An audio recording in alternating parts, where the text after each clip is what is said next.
As a podcaster, I can understand the struggle of seeking sponsorships and advertisements for your show. I think all podcasters would agree. We would do our show for free, but being paid allows us the freedom to do it. So if you're looking to add some money into your podcasting budget, then you should definitely hit up my friends over at Podcorn. Podcorn is a marketplace connecting podcasters to amazing sponsorship opportunities. Podcasters can set their own rates and collaborate with brands directly with no exclusivities, no middleman, and no strings attached. The marketplace is transparent and allows you to control how and when you want to monetize. So what are you waiting for? Visit them today at podcorn.com/podcasters. What's up, y'all? It's your boy, Jerry the Great. Your girl, Nessa Ness. And your favorite cousin, Vasco, to let you know that we are coming to the A. That's right. We're coming to Atlanta, Georgia, February 20th at 8 p.m. at Smith's Old Bar. Get your tickets today because this show is going to sell out. Don't miss your chance to see me, Vanessa, and Vasco live in person. Click the link in the description to get your tickets today. It all goes down Sunday, February 20th at Smith's Old Bar. We'll see you in the building. You are now listening to the Dignified Delinquent. Hey, it's just sophisticated ignorance at its best. My name is Vanessa, and I ask the tough questions. Hey, it's Gold. You know we stay lit, and you know why you here. So let's get it. Yep, it's your boy Jerry the Great, and you are tuned into a brand new episode of the Dignified Delinquents podcast. Happy February, happy Black History Month, happy all that and all that and all that. Now, you may have noticed my dog Vasco ain't in the building, but to the left I have the one, the only Nessa Ness, aka Nessa Mufasa. What's going on? Hey, everybody. Happy February. Happy Black History Month. All of that stuff. You came in very old school. What? So, give me some more stuff. Shit. Okay. Happy Valentine's Day It's month. me, Vanessa. Y'all know me. I'm going to introduce this lovely lady sitting to my left. Okay. I had to write a little something down. You got to give her a little spill. Because I'm not Jerry and not Vasco. Oh, you can't just come up with it on the fly. No. Not saying I can't now. Don't do that. Try it then. Do it then. Can't. If you No, gonna do I it, done then wrote do it down. Why Okay. would I, you know what I'm saying, work harder than smarter? To my left is one of my favorite Neos. She is smart and bold, and I just love her so much. I can't wait to hear what she has to say. She was at our show, and what she yelled out? I don't remember Get it that. back and nut. And she from out east. I'm gonna let her explain what that means. But this is Renita. Get my dog. I'm not from out east.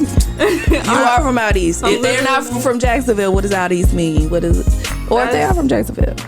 I mean, out east, that's just a place people do not frequent. A place you don't want to go. We got a lot of play cousins like, I think I'm moving to Jacksonville. Don't move there. Yeah. I mean, out east ain't really out east. Out east is downtown. I mean, you got out east, but you got 1221st downtown. Girl, I ain't even from here. I was like, wait a minute. Once I get past Union Street, I'm fucked. I don't know. Turn the GPS I don't know on. nothing past Union. I turn the wrong left. I'm like, hey, wait a minute. My dad and them from 21st, so I got a little out east in me. My mom and them from the bottom, so I got a little north side. From the bottom. From the bottom. How you say bottom very again? much Bottom. a dignified delinquent. Okay, baby is degreed. Degree. What you degree in? Psychology. Psychology. Okay, well, welcome to the show. We happy to have y'all. And y'all treated like family on the podcast in the comments and stuff. Yeah, say what's up to my dog. Shout out to Brooke. I know she here first. Brooke got the little she got the that. blue. Huh? How she got that? You put it on her. She made. Oh, okay. Brooke, I ain't mad. I ain't hating. Brooke ain't hating. Brooke be there before I be there sometimes. So every week we premiere the episode on Saturday mornings, and Brooke is always the first person there. Shout out to Brooke. And she stays in the comments and she kind of regulates. Yeah. You know what I'm saying? Helps keep the conversation going. People Not got shy. a line. Somebody got a line. She can kick them out. She can delete their comments. Like, she kind of keeps the flow going. So we gotta come up with a special name for that role. the delinquent Deputy. Ooh, DD. Fuck. That's nice. That was good. Say it again. That was good. Delinquent deputy. The delinquent deputies. I shot the sheriff. Now y'all can vote her out. Maybe I don't know. Should we make an election out of this? Everything. No, don't talk about vote people out and shit because I'm gonna get sensitive. Oh man, look. Nessa, if I needed any validation that okay, Nessa fuck with me, Nessa the dog. Cause I can talk about my people, but you can't talk about my people. Okay, all right. You know what I'm saying? And then don't quote Michelle Obama. When they go low, we go high. And you are doing the exact opposite. Can you give the people just a quick? So if y'all was watching the show last week, real quick, because I realized how much time we spent on that topic last week. I was like, shit, I shouldn't have given that much goddamn energy. But we were talking about my alma mater and the bullshit and the this and that and the third. So they canceled. We had a weekend coming up, a Black Alumni Weekend, and it was canceled. But I just made a post talking about the university. People who look like me took it as if I was talking about them. And then seeing shots of me directly, like screenshots on their Instagram story. Posted this man posted a picture his of me. Full I didn't even know name. Jay you had Girl, a Black Alumni exactly. Weekend. I didn't know y'all had that. This is gonna be the first one. This is gonna be the first. They've been working on been it. working I thought it was a UNF thing, but Been working on it. But yeah, so I guess some people got mad and took it personal, and then sent targets at me personally, like Jerry L. Fennell is the ousted. I was like, did he resign or? it be your own people. Yeah, it be your own people. It be your own people. And that led me to one of the things I put on the topics this week, man. I was like, sometimes you don't even know who be hating on you. It be some of the same people, because I had posted that thing, right? On my Facebook, on Instagram, on the other Instagram. And then somebody commented to like just the post. I took my name out of it because I didn't want nobody to have no preconceived notions about, well, because Jerry said this, then I don't fuck with him because of this. But people fell right into that trap. I posted and they was like, yeah, I've been having concerns about the leadership anyway. Bitch, what? Yeah. Oh, okay. Oh, by the way, who is this? Nigga, this is Jerry. He is I. Oh. Now, what's up? Didn't respond back. Didn't say nothing back. So it's And shit. they know that you're the leadership? They knew that, but because I posted it and blanketed and didn't say that it was me, I was like, let's see who gonna bite the fish, and then let's see who gonna bite the bait. You tricky. Yeah, I mean, but sometimes like you got to do that though, because you don't be knowing who's for you and for what you're for, and then who's against you. And there's a lot of people that be smiling in your face sometimes who really want to see you fail. You gotta weed the snakes out the grass. You got to. Sometimes it takes you got to get a rat to catch the snake. Sometimes. Yeah. Ooh. Yeah, you gotta get a rat. You gotta get a rat to find out who them snakes are. Have y'all ever had that experience where you have to rats kill snakes? No, but the rats is gonna expose the snakes. Yeah, the snakes gonna come. The snakes gonna get to the rat. Oh, I see it now. So you gotta get the rat. You gotta the snake is gonna choke on the rat. It took a minute, but you got there. Okay. Yeah. Y'all not finna gang up on me with these old ass analogies. Equilisms. I don't know. Euphemisms. That is. Okay. I thought it was euphemisms with an M. Yes. With an M. What I said. Is that right though? You had an N. Now I gotta check myself. Equilisms. Euphemisms. It's Black History Month. It don't matter. It don't matter. It's like, it don't matter. This our shit. This Black History Month. The white man's word don't matter. But have y'all never experienced that though? Like somebody, Absolutely. Oh, yeah. yeah. What can if y'all can challenge by choice? What was y'all experience like when you had somebody who was like, "Damn, dog, like you are the et tu, Brute"? See how I threw my nigga smart. I think the closest and the first thing that comes to my mind, and this was in my job, so it's professional, so I don't know if they was really hating on me and they wanted to see me fail, but there was a person that I bent over backwards for, really rode for whatever they needed, resources, time, whatever. And at the end of it, they tried to throw me under the bus and say that I was inconsistent and not communicating and all this stuff. And when I read it, I was like, you? Out of all people, you gonna do me like that? Like all the stuff that, it's my job to do that stuff. And well, not all of it. A lot of it I just did out of the kindness of my heart. But I'm like, damn, I thought... Et tu, Brute? I thought we was here. What about you, Renita? You ever had somebody? So I had to look down at the name. And then, hold on. Oh, you got more. Your shit. No, because situation snowballed kind of into, so that person left. So now we're looking for other people. And I feel like they declined the offer solely because the offer came from me. Yeah, that happens sometimes. And it didn't come from me, but it would have make me over them. Yeah. And I kind of feel like what I ain't gonna do is work under her. Yeah. I'm sorry to say, or unfortunately, I was like, no problem. Yeah. What about you? You ever had a weed like one of them snakes? Yeah, I mean, I don't get too close to people. Okay. But people that try to get close to me with ill intent, I kind of try to weed them out. Yeah. Because you coming to me, I'm like, oh, okay, you cool, we could kick it. That's cool. But that's it. You keep them at an arm's length. Yeah. Okay. But you coming at me, oh, we cool? We ain't really cool. In the words of Lisa Fennell, really cool. You gotta treat people with a long handled spoon. That's what it is. You gotta deal with people with a long handled spoon. So man, I suggest everybody out there just do a reevaluation of your circle. I mean, I don't know. I ain't got a circle. I got a dot. It be like that. I got a dot. What? Who am I circle? Don't roll your eyes at me behind the camera. I don't have a lot of friends. Mm-hmm. I have my close core group who I'm close to. I have the people who know me and people who I know are for me, would have been in the trenches and through stuff together. So yeah, I got those folks. But anybody new?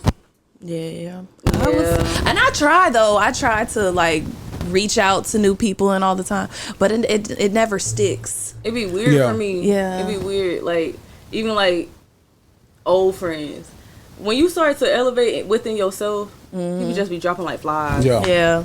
Or like, you notice they not into the same things you into. Yeah. They not supporting the things that you doing and all that type of stuff. Yeah. And I'm damn near 30. It's damn near hard to find new friends at 30. They got mixers all over the city. No. But that's the thing. Like I'm not into. Like I want my shit to be genuine. Like like the last friend I met was Dwayne in 2017. That was like my last new friend, and that's one of my best friends. Yeah, no, that's shit. I met a lot of people, but I just like you. Like I don't, you know what I mean? I can't. I don't. I like a lot of people. I can talk to a lot of people. I can associate with, but like to call you like, oh yeah, that's my friend, that's my dog. I mean that minute. Yeah, we cool, but we cool with you over there. Yeah, we over there. We cool. We conveniently cool. Like we cool at work. We cool at frat meeting. We cool like shit like that. So absolutely check your circles, man. Look at your circles, reevaluate, and then come back. You still got time to redo some shit for the new year. It's a new month. Mm-hmm. It's a Lunar New Year. What that mean? It's Chinese. Okay. They start in February. Oh, if you Chinese, I'm fine. Wait a damn minute. Cancel. That's what Chris Sucker said that on oh God. Rush Hour. Yeah. Ain't acting. Shit, nigga. Last night I had a 6-page dialogue. I had to. Boy, were you like talking to yourself and then answering your own questions and then going back? No. So there's nothing wrong with that. Seems like you've done that before. No. It's okay if you did. Yeah, we'll support you. That didn't come out now. Yeah, that was talking to yourself and answering yourself, talking to yourself. Like you maybe did it in your car, unbeknownst to you. We with you though, in your mind. Yeah. No, my wife was helping me out. I had they gave me, this is my fault partly. They gave me the script on Monday. Partly. They gave it to me on Monday. And I saw it and I was like, oh shit, this is a 2-parter. Because it's like 2 scenes that I had to audition for. Granted, I'm not an actor.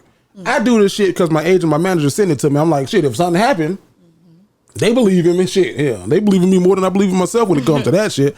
So I got it and I was like, ooh, the first thing, I'm damn near 30. This role is like a 16, 17-year-old. So they think that if I shave this off. I was finna say right now. Now that you're covering it, maybe. Yes. Maybe. My wife said. Maybe. Yeah. See, what you covering your. Yeah. But the thing is, my soul just won't let me let go like that. Because the script last night, it was a really I can't say much about it, but it was really well written. I think it's going to be a great show. I think it's going to be on Disney. But it was like one of them like, give me a little something without coming from there. What's something you would have to say? Dogs. I had to do a rap. Oh. And if I remember the rap was like, They call me Derek or D-Mac. Troy's your boy. I got the something, and then my flow destroys. I got the smarts, the books, the rhymes, the hooks, and my popping DJ over there dropping all the hooks. Hey, and I was like, But I was looking at it, I was like... I was a little skeptical when you said rap. I was like, Disney, rap. You know them shows. I was like, okay, wait a minute. I was like, a couple of bars. Well, I would change a couple of bars because I wouldn't flow like that. But it was a really good show. It was just a lot of dialogue. He had like a little monologue in it, and I had to memorize that shit last night. And I was like, ooh. So me and my wife, we was going backwards and forward. And then, yeah, man. You just had to like do it again and do it again and do it again. You got to do it on take. You got to get a take. So you got to get a clean take. So like you can't like mess up and then like, okay, I'm just gonna clip this part to it. Nigga, you got to get a full clean take. So from start to finish, 1, 2, 3, and then not only know your shit, know what the other people are going to say. Or in my instance, my wife is going to say because she was doing 2 characters to know when I got to say this line. And I think we finished at 3:00. 3:30 in the morning. Ooh, that was well past her bedtime. Ooh, but I don't think I can be on Disney anyway. Well, you can't. Shit. See, they go back. They go watch one of these episodes. They can be like, nah, nigga. Maybe they gotta meet a quota. You got only a certain amount of people they let on. That they let on Disney, and then the way I talk too, I'm like, it's not really Disney friendly. Yeah, my vernacular is not because I maybe Nickelodeon. Shit. Maybe you could get away with Nick at Night. Definitely. Nick at Night. You hosting some shit. Nick at Night. Nick at Night, yeah, because Nick at Night. Cartoon Network be trying to squeeze that way in there like that too, but Disney probably not. You can put a nigga on Nick at Night. Yeah, definitely do that. Niggas at night. They switch that shit. Possible title. Write it down. Niggas at night. Now, speaking of Disney, ABC, did y'all see that? And maybe y'all missed it. It was just one of the rare moments I caught it. The View suspended Whoopi Goldberg. Y'all heard about that? I saw Whoopi Goldberg trending on Twitter, so I looked it up. Okay. We was talking about that at work. Oh, so you know about it? Yeah. You know me. Oh, I almost said her name. Yeah. She had to say that. We call her Good Morning America. We work together, y'all. Hey, coworkers.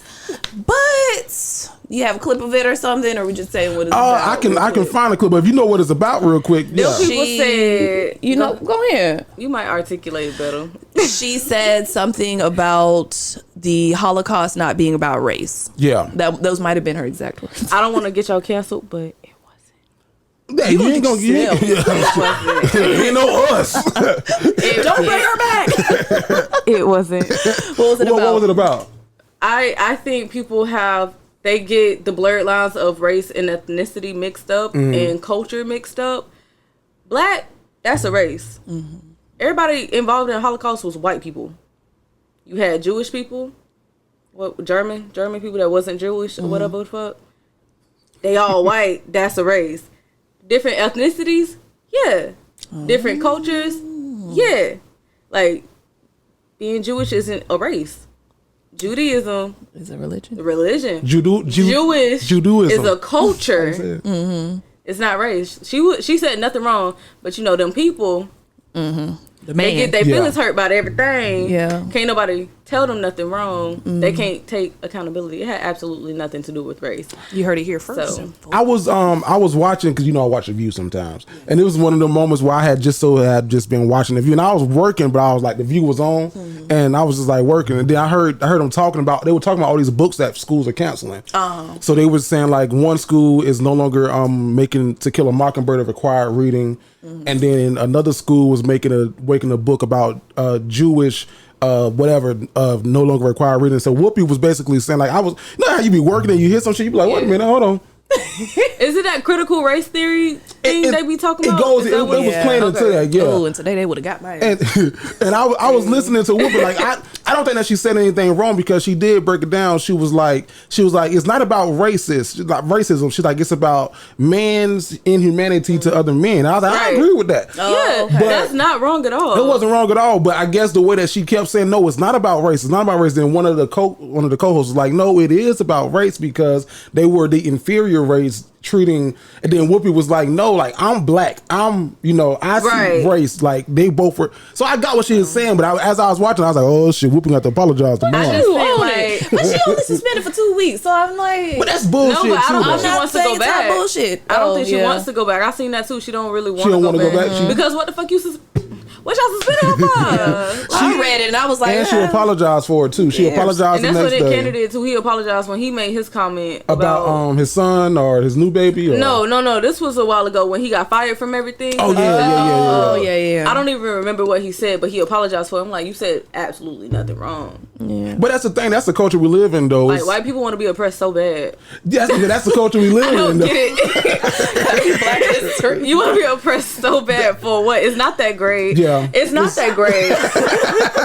It's not. Y'all got white people that. It's not that great. We got what they call them, the in-laws. They call them the white people that watch the show, the in-laws, the cousin-in-laws. They ain't the cousins. It's actually kind of I trash. seen somebody in the chat say, "Do we have any white cousins?" Yeah, that's when they corner friends. It's like, hey, all our white cousins are the cousin-in-laws. No, you know- No, it's y'all show in Jacksonville. Because I seen a there. tweet today that was I forgot the actor's name, but she was crying, apologizing for something, and then the person commented and was like, "Okay, I guess the multiracials earned a week out of Black History Month.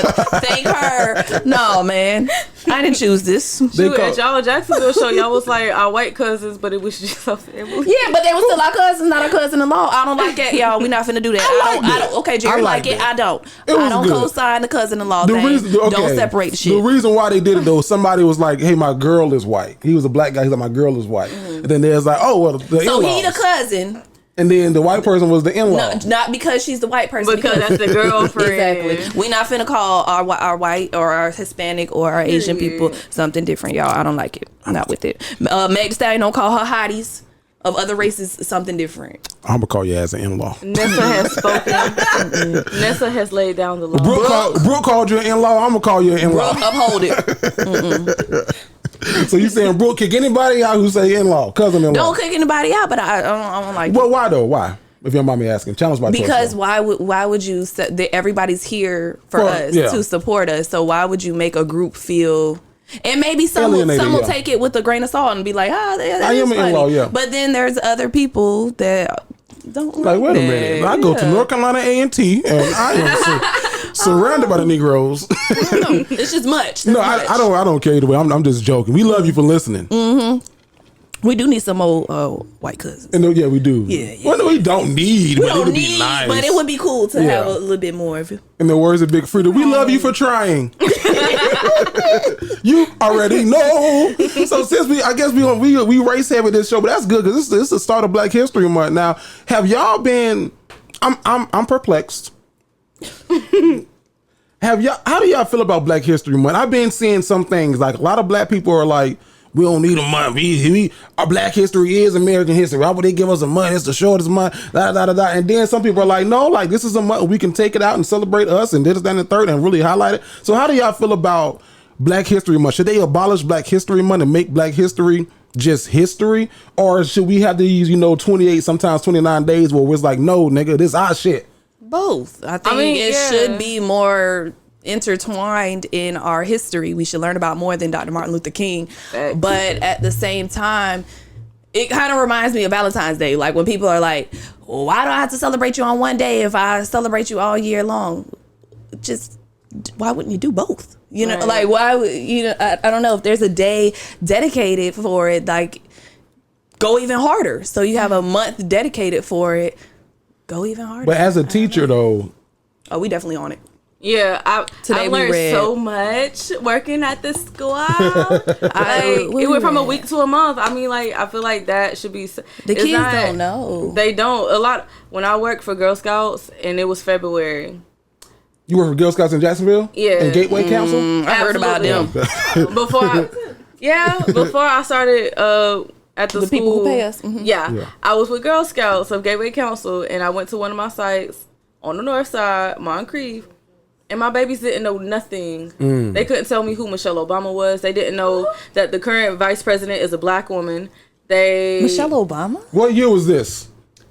2021. Oh, I thought you was going to say 1907. Shit. 2021. My kids did not. They're elementary age girls. Okay, but that's still. And they didn't know anything. And I was like, this is so sad. So, I mean, like, Black History Month, I feel like it's important. I didn't know Carter G. Woodson. I know about the school here in Jacksonville. I never knew who he was. I learned that they had a week. He said, let's make it a month. Yeah. And it became a month. And I feel like that should be celebrated because that in itself is because Black History. Was that the Black History Fact of the day today? Yes, that was today. and they picked February not because it's the shortest month. They didn't give us the shortest Right. month. It was because Frederick Douglass' birthday is in February, so Yeah. that's why we had the month of February. But My kids read today about the 10-point program by the Black Panthers. And so at the beginning of class, I said, raise your hand if you know what the Black Panthers are. This only happened once, but one girl said, you mean the movie? No. But in every class, the average is 20 to 30 kids, only about 3 kids raising their hand per class. So then it goes from the Black Panthers. So then we watch a little 2-minute clip real quick on who the Black Panthers are and Huey P. Newton and Bobby Seale. Then we read the speech, and y'all know the 10-point program? I ain't gonna sit here and lie to you. Nah, dog. I watched the movie. What's the movie that came out? It was With- about one of the leaders. The Yeah. Black Klansman. What is that? What it was? Yeah. I Was it the watched Black that. Klansman or was it the one Judas and the Black Messiah? That. Judas and Okay. the Black Klansman was when he infiltrated Yeah, the yeah. KKK. I watched that too though. But yeah, Judas and the Black Messiah. I watched It's that. just them saying, not just them saying, but it's them saying, their 10 demands. They want decent housing. They want better employment. No Black people to go to the military. They should have stuck by that shit. Stuff like that. No, So- they say segregation was one of the worst things that happened to Black people. Right, and one of my kids said, so you mean they want to separate again? This is a Black kid. And I said, well, yeah. So some people believe that Black people should be able to have their own communities, their own businesses, and only rely on themselves and nobody else. And he was like, well, isn't that the same thing as racism? And I said, baby, to some people, yeah. Some people call it reverse racism. So but I was really impressed, though. Yeah. At a 12. Critical thinking. That was a very critical thought of his. The reason I think segregation was good and bad as well, because what segregation then did was got rid of the black dollar in the Black community. Because back then, what was it? I can't say the word of that damn country. Oklahoma, Tulsa. Tulsa. There you go. Shit, I couldn't say it. I was gonna mess it up. But Oh, sorry. I did that thing last year where That's I what I was played that about to sound. say. Yeah. Yeah, that was good. I played the VO of that. So if you haven't checked it out, I probably should drop it again. Yeah, this you year. definitely. That was good. I'll drop it again, but it talks about the massacre that happened in Tulsa, and how there's more Black doctors, Black business owners, Black banks during that time, and then the white people came in and burned that city down to the ground. So it was the Black Wall Street. So one of the demands is about it said that the racist white man stop coming and stealing from, and I had to I said, y'all, I know number 5 sounds harsh. What they're saying is that in Black communities there should be an opportunity for a Black doctor. It's not saying I'm saying that all white people are bad. That's not what they're saying. But yeah, my dog was tripped up about that. Like, why would you want to separate? Like, now that you mention it, like when it comes to segregation, when you mentioned Tulsa, we had our own stuff. We had our own stuff. You could say shit. I could cuss. I don't know if I could cuss or not. you heard me shit's a this mild whole one. motherfucking time. Okay, my fault. I'm sorry. Do what you comfortable with though. All right, cool. Like, we had our own shit. Okay, there it is. And then you wanted your own shit. You wanted our shit. You got upset that our shit was better. That our shit was working for us and we were progressing by your rules. And you took it away. Now it's like, oh, well, go do your own thing. Bitch, we tried. Yeah. And Look you what had y'all attitude. did. Yeah. So that's why when you segregation was good and bad. Yeah, it was because it wasn't benefiting the white man no more. We made it our own. We made segregation our own shit. I don't know if we can do segregation today because not all, but a lot of us people who look like me have a crabs in the barrel mentality, and you don't support your own people's shit because it's they shit. I ain't gonna support. But then on the flip side, niggas, I'm talking to us now. Happy Black History Month. I'm gonna talk to us. On the flip side, people were upset at Bath and Body Works. Yeah. Did y'all see what they did? Yeah. They had this whole little cultural diversity section. Watermelon lemonade. I didn't look at the scents. Were the scents? Watermelon lemonade. I didn't see that scent. Now, was that a real scent or was that something on Twitter? That's real. Is that a normal scent? I think they had that I've before been Black saying for a History long Month. Okay, yeah. I think they had that before Black History Month. So and that's what people were saying. Like, so on one end, you had people mad at Bath and Body Works whose plan is to donate $500,000 to the National Urban League and to another black organization who put the African American, colors and tribes designed by black artists onto some of their candles. Was it? Yeah. Oh, that changes it a little bit. Onto some of their candles and their products, and then you have another group is like, nah, y'all. What's the word people say? Performative. I don't know. That's it. Just start with an S, but you close. Y'all. What does the word mean? Give me the definition. Stereotyping? No. Pandering or pandering. Oh, okay, Yeah. okay. That's a P, not You an was S. thinking Yeah, no, it was something else with an S, but I'm gonna go with pandering. I'm Okay, gonna stick with that is the word. Y'all pandering to us like this isn't right, this isn't a third. But I'm like, what do we want? What Yeah. in the words of DMS? What these bitches want from a nigga? Like, what can they do? Because I'm not mad at Bath and Body Works. So they were like, well, y'all didn't make no new scents for black people. What the fuck, y'all? Because when they come out with Urban Musk, your ass gonna be upset. Right, like what fragrance would you want? When they come out with elephant ass, you gonna be pissed off. I guess it's like just slightly cringy to see because you go from like the month of January where everything is, I don't know, probably Shimmery and light. gold from Yes, New Year. like, and then boom.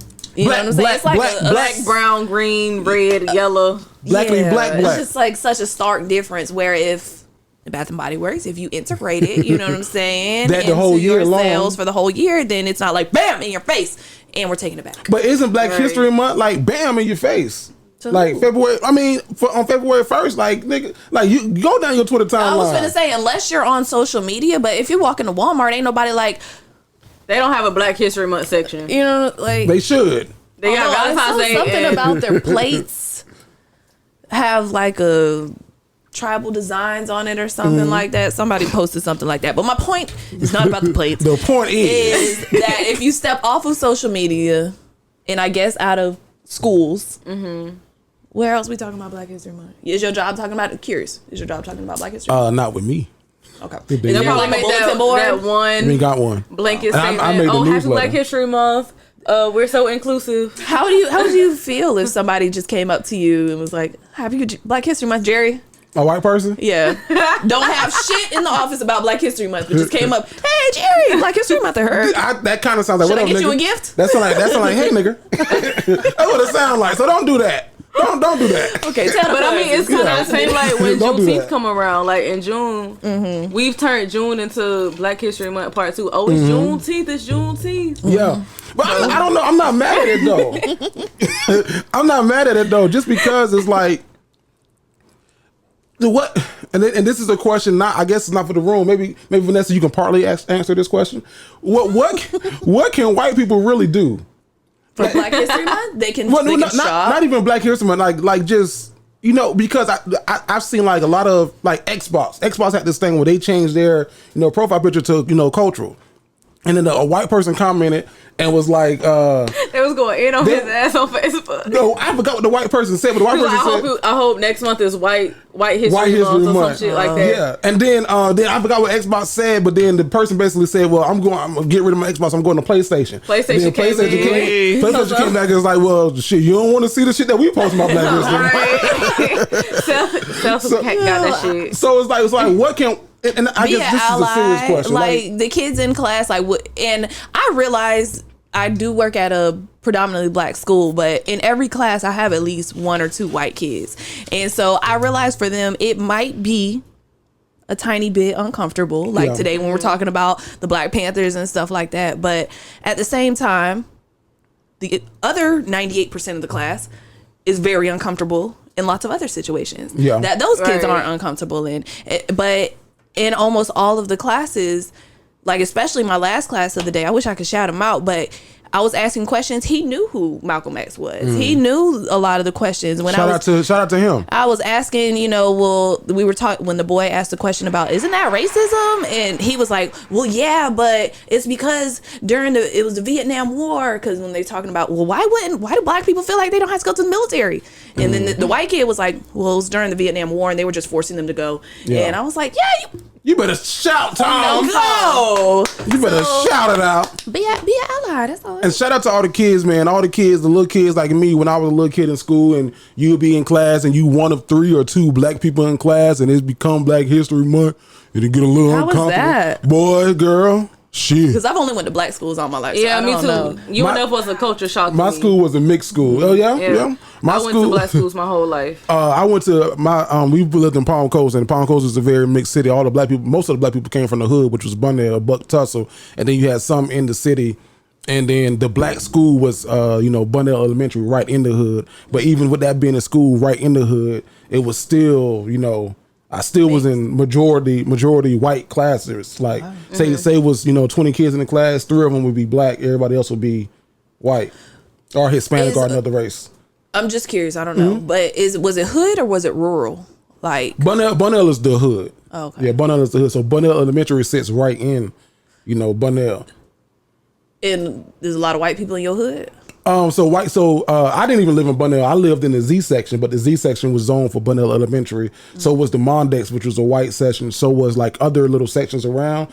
And the hood in Bunnell isn't as granular as say a hood in Daytona. Daytona got PPU, Pine Haven, Southside, Soul City. Bunnell is just like a little piece. You know what I mean? So, but no, it would be. I remember in 5th grade. My white teacher, Miss Stewart. I remember this bitch like it was yesterday. I remember the face. I make faces sometimes. Like what? It was me, Christina, and I think Quadre was in her class, Quadre Butler. And then she walked in. We was talking about Black History Month. And she was like, "Yeah." She's like, "And if this was the 60s or the 50s, Jeriel, Christina, and Quadre couldn't even sit in here with us." I was like, "Bitch." Like you did not need to use me for an example. I ain't signed up for this. Of all the examples in the world, I ain't signed up for this, Miss Stewart. Miss Stewart got to be either old or dead right now. But God bless her. But I was like, I see what you're trying to do. Yeah, she was trying. But don't use me as an example. I ain't signed up. Everybody hates Chris. That's what it's giving. If you gonna use me, let me know ahead of time. Like, hey Jerry, we're gonna do that. Let me be a part of it. Oh, that's a good teacher moment right there. I need to remember that because I definitely. Speaking of teachers, I saw this thing. So this lady, I don't know if this would be helpful for anybody, for you, because you're an English teacher. I'm guessing this lady was a history teacher. So we have, because some teachers, Oh, hey! You saw them out there in the comments and stuff.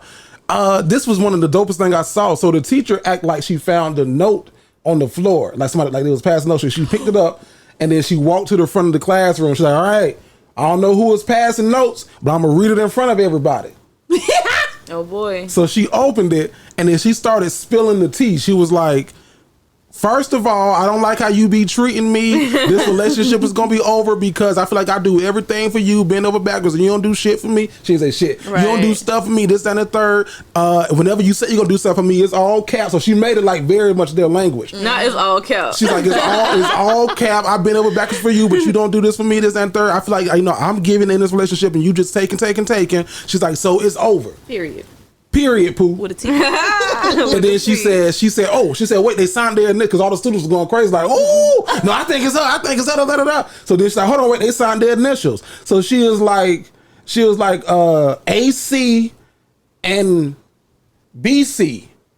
So then the students was like, AC. So they were trying to figure out like who initials they were, like Amanda Collins. And then she was like, "No, the American colonies and the British colonies." This is basically what happened. I was like, that was one of the dopest things I've ever seen. That is cute. They had shit to do with shit. I didn't know where you were going with that. Yeah, I was like, that's got to crazy. the end. I was like, "Ooh, I should start a lesson this way." But that was real cute. So shout out to that teacher who did it on TikTok. If my teachers would have did shit like I that, would have maybe been I would have paid the engaged. fuck attention. Because I sat there the whole time. I was like, well, shit, who said what? Who did it? Who the fuck is AC? Read it. Part 2. Let's get a part 2 on this one. Look, I started watching Abbey Elementary. Did you like it? I did. Have you watched it? No. I need you to watch it so we I can talk wanna about watch it. it. I did like it. I love it. I love the concept of it. I just might be a tiny bit biased because I actually you work in one of those yeah. schools, and I just feel like it's just missing a teeny bit of like grit. Like, What you mean by grit? I saw you tweet that. What you mean? just it's very. We're gonna have a good day. Yeah, and like there ain't no like every school like that got a hood ass teacher. Oh, That- what, is that not the principal? No, hell no, No. no. When you say hood teacher ass that's teacher, gonna what you like mean?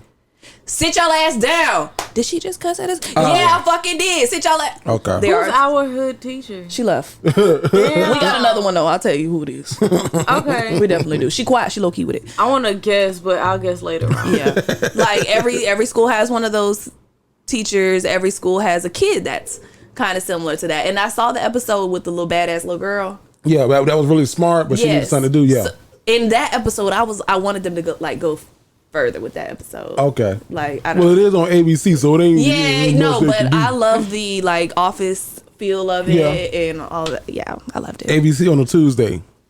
Abbott Elementary is a great show. Yeah. A shout out to is her name Quinta? Quinta? Yeah. That's the main narrator. That's who credited it. Yeah. Oh, okay. No, she was the one that credited. Ooh, he got money. Yeah. A lot.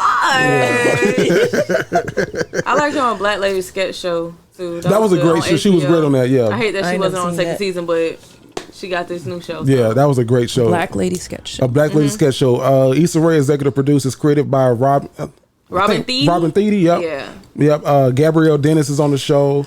They got some heavy hitters on there. And they got a whole lot of guest stars. They got 2 seasons out right now. I know it was a good show. I was watching it. I was watching season 2. My wife was getting her hair done by my cousin in the living room, and I didn't think that they was into it, so I tried to change it. That's a black ass moment. Yeah, it's a whole black ass moment. That's a black ass moment. I tried to change it. They're like, go back. What the fuck you doing? I was like, oh, okay.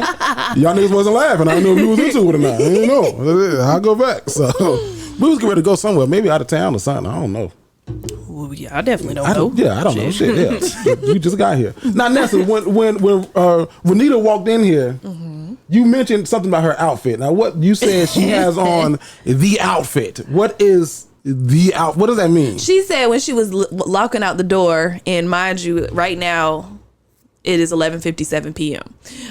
When she was walking out the door, what your mama say to you? She say she looked at you. She was like, where you going this late? I was like, I'm going with my profile. Okay. Oh, Lord. I ain't gonna say that. My fault. You can't say that now. But she has on slides, socks, leggings, and a hoodie. Crocs. That's even worse. That's your slide fit. That okay. Now I see what you're saying. That's the fit. That's the walking from one. You up.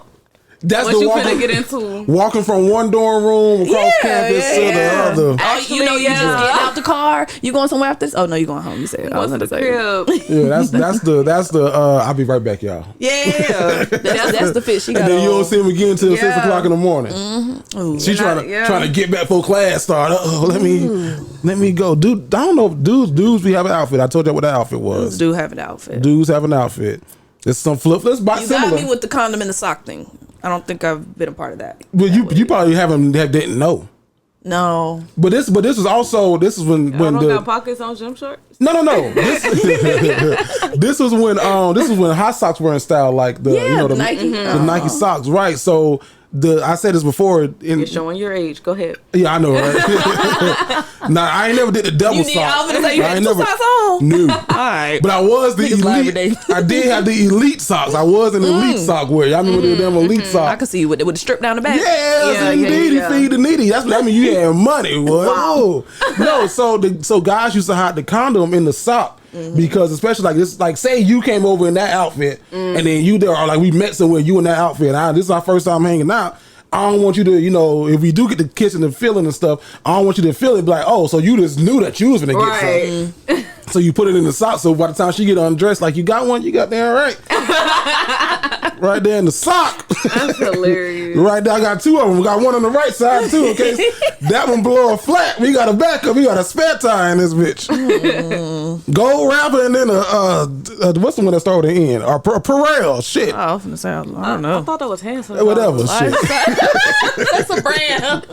Whatever. I thought Pure was handsome. Now y'all are sorority sisters. Vanessa's your profile. Yeah. What sorority, if you don't mind me asking? Delta Sigma Theta Sorority Incorporated. She gave me the you gon'. No, I didn't. You know what I'm saying? Can I ask y'all something? She's the out one. What is a Delta? Don't do that. Don't do that. Hold on. Don't do that. I'm an old head and I don't do that. Vanessa followed the bag last time she tried. Vanessa, I think that's how I go. I don't even know. You gotta understand. I gotta redeem you. I'm old. I'm not that old, but I'm old in the game a little bit. I'm getting up there. We post COVID. Yeah. So when the last time you been to an when the last time if she's younger than me, when the last time you been to an event besides Founders Day? I'll be outside. You be out. Well, me. That's what I you don't with the know. mask on. I don't know if y'all been outside, but I'll I've be been. outside. I haven't been to a Greek event for real since pre-COVID. So Jerry was like, "What is it?" That's my favorite chant by y'all though. That's one of my Really? favorite chants. Yeah, I love it too. That's Come on, man. it's a great one. A delta is what I can't. You know, I be doing my What poetry does shit they want to sometimes. be and what is it? A delta is she gonna spoken word this shit. what a Aka ain't. What a Zeta wants to be, but a Sigma can't. What the Alphas like, what the Kappas love, Can do. and what a Q sci-fi can't get enough of. And everybody say, Ooh whoop, ooh whoop, let the church say, ooh whoop, ooh whoop, ooh whoop, and a ooh whoop. that's one of my favorite ones. Do you do spoken word? I wrote a She spoken do. word before. I've never recited a spoken word before, but I write poetry. I read my poetry for the first time in December. I was really proud of myself Nice. at Jazzy's. Oh, and Jazzy's. Yeah. Nice. One of the people that like kind of downplay. Yeah, but what they do, but really the but shit. be doing it. I'm Yeah. shy, Yeah. Vanessa. I wrote a poem before. Boy, You I know have. it by heart. Yeah. Can we hear it? you wrote Yeah. a poem before. Well, I had a whole book. Oh, okay. I don't believe in it. had sonnets and Wow, limericks haikus. and haikus and yeah, such. all that shit in there. One of them was called "Bitch, You Guessed It." Woo! It was deprived from that song. Right. It was deprived from that. Yeah, so I used to write. I thought I was gonna be a poet in middle school. True story of real life. I thought I think that's why I started writing that. I middle didn't know school? it was gonna get this far, but yeah, I lost it it. became therapy after a I certain while. started rapping in high school, so my poetry turned into. Not a rapper, okay. Jerry got a fucking mixtape. I got hear a some whole right now. No. Well, I spent the Derek piece from y'all for. Oh, you right. You can know. freestyle real quick, but No. I never. You need to be. Come No, on, man. no. Oh no, Vasco was here. Y'all go. No. All right, he acting like that. Vasco's not here. Shout out to Vasco, man. Miss my Shout out dog. to my dog. doing a You're good doing job. great. You're You doing holding the great. fuck You're down. holding it Thanks. down. And he been a stay on moment yet. Yeah, that's what I'm saying. You're great, but shout out to my dog It's Vasco, great man. energy in here. Is this your first time like doing a show like this? Yeah, I told you I'll be on my phone with my own little podcast. What's your What's your podcast? podcast? That's Shout it not out. little.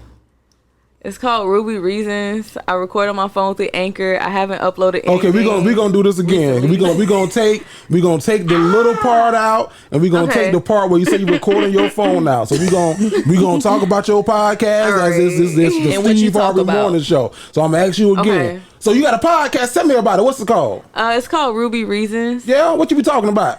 I talk about a little bit of everything. I initially started it out for like the 20-somethings. Okay. I started it when COVID had just started. I was like, well, I ain't doing shit. Why the fuck not? Yeah. And so I started recording just like daily life shit that we go through as young 20-somethings and all that other stuff. And I'm very transparent on there. Like, they know I stay at home with my parents after college. They know my love life is ass. They know. She going home after this. It was hard as fuck to find a job. They know Yeah. all of that shit. I try to be as transparent as possible on there. And like when I started putting my stuff out there, they was like, Nita, I felt this shit. And I would like, I have a sister with 8 years apart, so she's 32 right now. And like her friends was listening to it. They're like, damn, Nita, I felt that. I was like, bitch, y'all listen to me. Yeah. Y'all like what I had to Yeah. say. Like they was like, you talking that shit. Like there was a episode on there I took. Men say women don't take accountability. So I took accountability and I was like, women aren't perfect. We be fucking up. We toxic sometimes. Yeah. And I spilled all my toxic I spilled all my toxic traits. Right. Well, I sit back there like the fuck. What's your worst trait? Shit.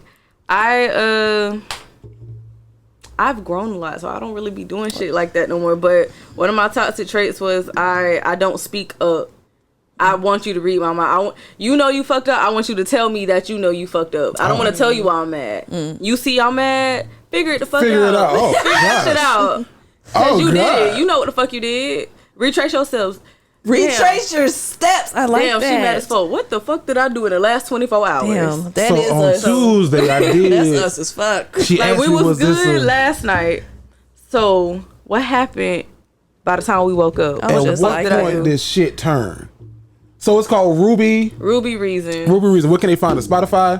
Yeah, it's on Spotify. And where else? That's it? Anchor. Yeah, Anchor. Instagram. I ain't make it to Apple Music and shit. I ain't started Apple Podcasts? monetizing or nothing yet, but yeah. We ain't either. You alright? I'm about to say y'all had some nice ass commercials at the beginning. I was like, y'all don't Oh no, I'll give you the plug on that, and shit, hell, I give everybody a plug. Go to podcorn.com and you can submit your, submit a little proposal to it's a whole bunch of people on there looking for advertisers for podcasts, and you submit your proposal, and if they like you, they'll pay you to, hey, this is Renita from Ruby Reasons. Want y'all to try this new soap? Mm-hmm. Yeah. Get it. And here go the show. Then they gonna give you the $20 or however much they gonna pay you for it. So I like $20. Yeah, $20. $20. I'm gonna connect you with Bobby Brown Jr. Y'all about like on the same level. You know Bobby Brown? Is that No, it ain't. No, it ain't. Yes, it is. But I'm gonna connect y'all. He has a dope podcast. No, because I was like, why does that sound familiar? That was the man. He opened the show. Yeah. Yeah. He watched this? Yeah, he do. Yeah. Can I say it? No. Alright. He watched. What you gonna say?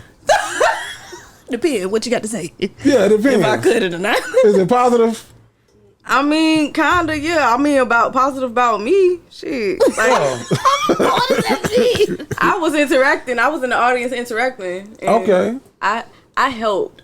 You see how black women help men all the time? Yeah. All the I time. helped. Okay, I'm gonna say this because he went on his podcast. Nah, he too. was good though. He was cool. No, you ain't gotta lie. He's a cool dude. No, he's a very cool dude. No, he went on his podcast. The reason why I'm saying that because he went on his own podcast. His podcast is called The Writer's Block. It's a dope podcast. So check that out. And I said y'all probably could work and collab and do some stuff because he has a nice studio set up too. Mm-hmm. But he even said himself like that was a bad night for comedy for him. Like it was a bad night because he kind of got put into a tough position where they didn't come to see y'all ain't come to see All Bobby our Brown. friends and family in the building waiting for us. Y'all came to see Vanessa.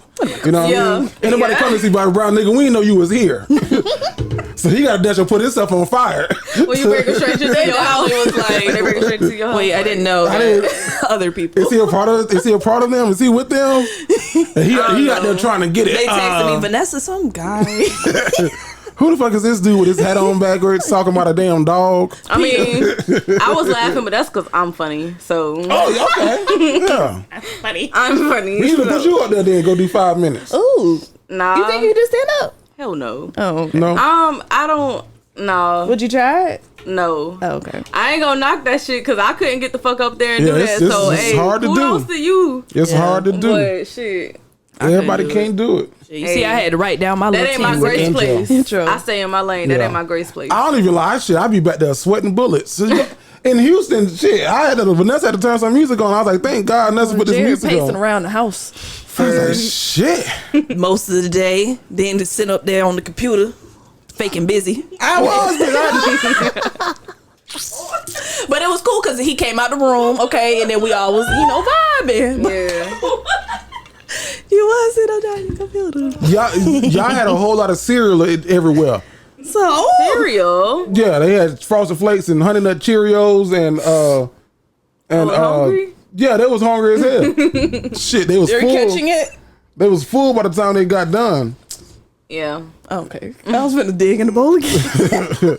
They had a whole lot of cereal just all over the place, and I don't eat cereal. Mm-hmm. So I had a lot of stuff in my mind. Y'all were almost too cool for comfort for me. I was like, these niggas ain't worried. They ain't stressed. About what? Y'all ain't had no sheet. Y'all ain't know what the fuck we was gonna talk about at the time. Not more so you, cause you kind of was like, but Vasco be like Vasco. Mm-hmm. So Vanessa was like, Chilling, I was getting ready. I had music playing, what I'm saying? I'm like Nessa, what the fuck? Is it just me?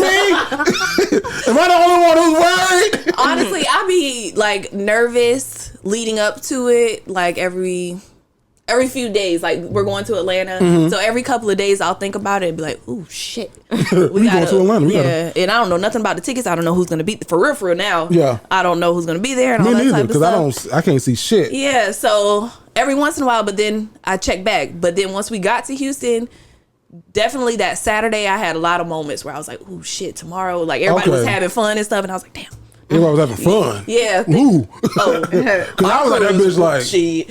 Oh, we was touring. We was on the streets. And Oh, yeah. We got the different days. So, yeah. But once Sunday came, and it was like, we had.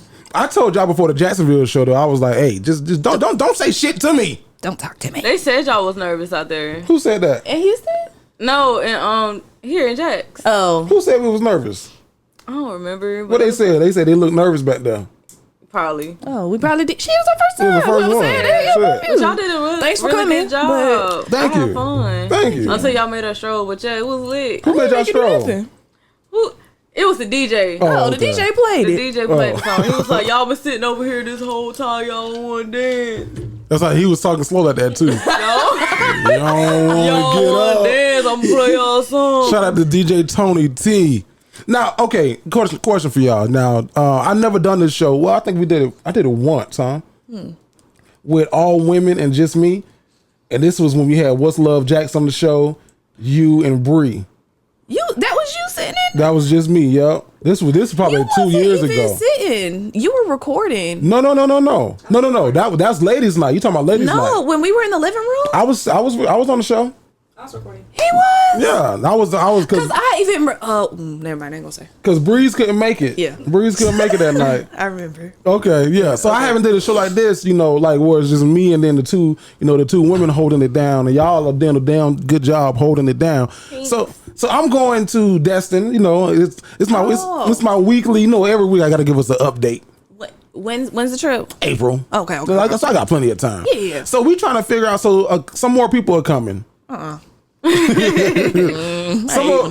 more people are coming, but it's fine. It's my we're doing like a fraternity trip. So it's my line brothers, and then one of my pro fights, and then another frat brother from another chapter. Mm-hmm. So we it's good. It's a good time. Then his brother gonna end up coming. No, his brother ain't gonna come. Oh, okay. So one of my line brothers is gonna come, but we kind of already. If I'm wrong, Vanessa, tell me I'm wrong. You know the deal.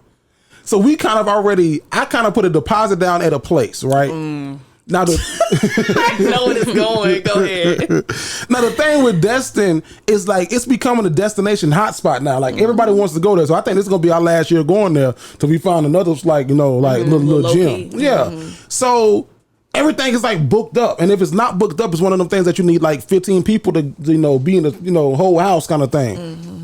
So I put a deposit down, deposits down, and then now it's like a couple more people are coming. Now you got like 7 people staying at one apartment building, and then you got me and my dog Dwayne at this one Airbnb because I refuse to share a bed with a grown ass man. How many bedrooms in the Airbnb? With the one that we got, 1 bedroom but 2 beds. Okay, keep going. And then I put the deposit down, so you know what that means.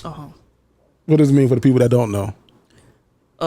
You put the deposit down. Y'all are going. You don't want. No, I put a deposit. I get the bedroom. Right. There we go. Yeah, Okay. Yeah. Catch up, mustard. Come on now. Wait, you said it's one room. One room, 2 beds. It's a pull out. It's a pull out in the living room. So you're saying there's going to be another bed in the room, but you're not going to let him sleep. No. It's so. But how many people in this one bedroom?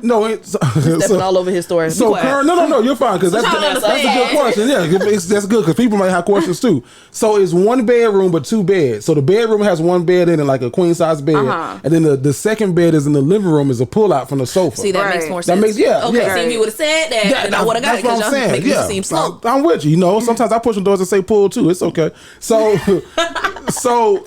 now we got a third person coming, and I can't find a space that's going to accommodate 3 people. Now I was like, a blow up mattress. I said that. This person said no, I don't want to sleep on a blow up mattress. And I was like, okay, I get it. You're gonna pay your money. You want to be comfortable because I'm bougie. I want to be comfortable too. And then I'm like, he found like another place, but the way that it's set up, we're like maybe 3 minutes from where everyone else is. The places that are available are like 15, 20 minutes away from where everybody else is. So I'm like, do we take the risk of like going down there and staying 15, 20 minutes? That's not like a him problem. He shouldn't have been the last one to join. Is this your line brother? Yeah. Wait, this your line brother that's trying to add into the trip? Yeah. Oh. So, but maybe it's different because and with our allowances, bitch, get in the bed. That's men, a good. It's a little different. That's a good point too. He declined the first time. The first time he said he couldn't make it. Tough titty then. That ain't got shit to do with you. That's an important thing, Veronica, because he was gonna skip right over that. Yeah, he declined the first time. You should have said yeah the first time. He had something planned, but then it canceled. Because I was finna say, for your line, brother, go take the little. But men don't share so some guys are sharing the bed. Like they're like, man, we gonna sleep head to toe over there. That's why I'm not staying with everybody else. I'm like, dog. Right, you paying for comfort. Yeah, exactly. Paying. You heard what she said, Linda. Paying for comfort. So I was like, man, get an air mattress, and I say, and then maybe what we can do because you want an air mattress, nice ass air mattress. We can knock the price down a little bit for you too because you want an air mattress. He's like, nah, I don't want to sleep on an air mattress. I'm like, dog. They got hostels. What's that? You know what? It sounds like something for horse. I wouldn't say that. Everything's up for perception. A hostel, they're popular in like Miami and stuff. It's basically where it's almost like a dormitory. Like there's one room, but it might have 4 bunk beds in it, and literally no, not for you, for him. Oh, for him. And he just get like one of those bunk beds. Literally, you get a bed and you have access to the bathroom and all that type of stuff. He ain't doing that. Is it a community bathroom? I don't know. Because that's what it sounds like. But when I used to be on my my reckless shit, I was like, well, shit, I could just say it's just me. That sounds like some shit you would do. Yeah.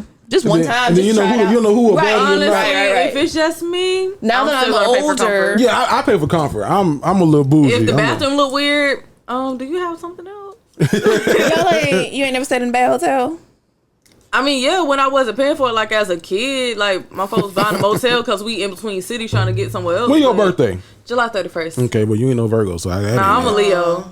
Oh, definitely. Me, Mika, and Phaedra definitely stayed in the shitty ass hotel in Gainesville. I mean, no, me $40 a night. I got bougie ass line sisters, so they gonna pay for comfort too. We gonna lap the fuck up in that hole, but it's gonna be comfortable as fuck. It's gonna be 16 of us in the Hilton, but bitch, it's a Hilton. Exactly. It's a lot of y'all to split a bill. It was on the 3 of us to split a bill. Shit. So it was like, oh shit, we made that shit work. $40 a night. Oh, absolutely. Yeah. But then we got there and it was so dirty that we had to go to Walmart and buy all sheets, comforters, towels, all that stuff. So. Now, if the paint peeling, we move into another room. It doesn't matter. I can't look at that every night. I can't look at that. I don't like how the wall looks. Y'all know we was gonna be here. Oh, this room's still under construction. Y'all can finish. We'll come back. Why the paint chipping in the bathtub? We don't like that. Did y'all know? So I guess to leave from the trip to this, I wanted to segue to this. Did y'all know that February the 5th coming up is National Shower with a Friend Day? Who's making this? I don't know. It's a national day. It was a national day. I found it on Google on the national calendar. With a friend since 3rd grade, maybe. Yeah, when I was a kid.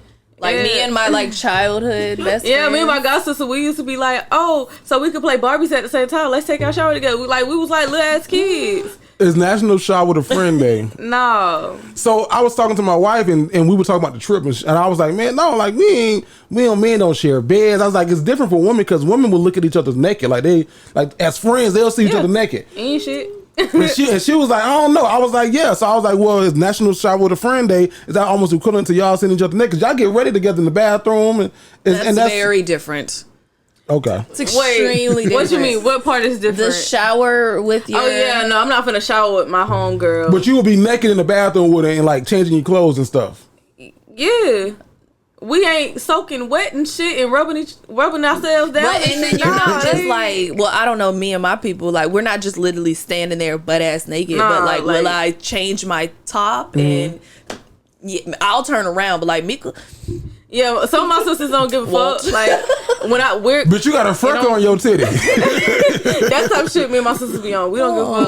Oh, bitch, I didn't know you had a dimple right there. Where'd you get that? Yeah, I was squeamish about that. We might as well be blood. It's different. It's different with men and women because we did it. We had to do it in football, but it was like, hey, I'll wait. Hey, nigga. Nah, what the hell in euphoria you got going on? Not euphoria. What in the euphoria you doing? And men knew in the bathroom, in the locker room, you knew how to cut. You had to learn how to cuff your shit and put your girdle on and Yeah, he's It shit. must be so hard being a man. It's difficult. It's difficult. Not all it's that. hard. In the softball locker room, most of them, yes, just used to do everything out in the open. The women? I didn't. This is back. I didn't know them like that, so I used to always change in the bathroom. And Yeah. they thought I was weird. They thought I didn't like them. At first, like when you first start playing the sport as a male, it's like it's weird because it's like I don't know these niggas to be changed. Right. But then like by week 2, you like yeah nigga. So I think with women, it's just like we all got the same shit. I done seen a titty before. I got Yeah. titties. Let's look. Don't look at me. No, ain't like we just doing shit. It's just like wow, I want to look at your boobs. Like no, that right there ain't is like a what it is. lump. No, it's I don't know. That's what I think that y'all be I'm doing. sure there are some people like that though. That's what y'all think happen when we all go to the Yeah, I bathroom know. together. Yeah, that's what No. I think. Bitch. Let me smell No, we it. don't do breast exams. Oh, Jerry, you getting crazy? What's in your cup? That smell like mustard. I don't know. That- Mustard. What the hell? this so Atlanta, go get your tickets. I Yeah, guess. man, get y'all tickets. Go get your tickets. Stop playing. Stop playing. Hurry up too, because I'm getting Hurry up. frustrated. Yeah, I don't like this. I don't like Not Waiting- knowing yeah, shit, shit. last minute. and Hurry up. God Hurry damn. up. Oh, we're not coming. Or they not. I'm not fucking leaving. I watched The Wolf of Wall Street the other day. Oh, that's a good ass movie. I'm not fucking leaving. Nah, I be when the wife. Who? I love that shit. That shit so funny. And What are you, a then- fucking owl? Yeah. Oh, that was when that's when he came back from the helicopter and shit. Yo. He was calling somebody's name. They did so much cocaine. Well, not in the movie, but in life. If you was snorting that much Man, look, at that time, that I'll go back to the 70s just for that, but just for one day. kids mentioned that today. If I could go back in time, I would like to like the 70s. I would want to go to Woodstock. I would want to see what that whole The whole thing was festival like. was about. Did they see people was like the dying and just passing Yeah, out? I mean and that's what hepatitis got passed around the most. But yeah, I would go see you go what see it what was that was like, though. Let me I go see what would that be be a like. spectator. I don't think I would partake because shit like that scares the fuck out of me. I don't like But big crowds like that. The music, absolutely. Who The 70s? vibes, yeah. 70s was that the cocaine, disco probably era? not.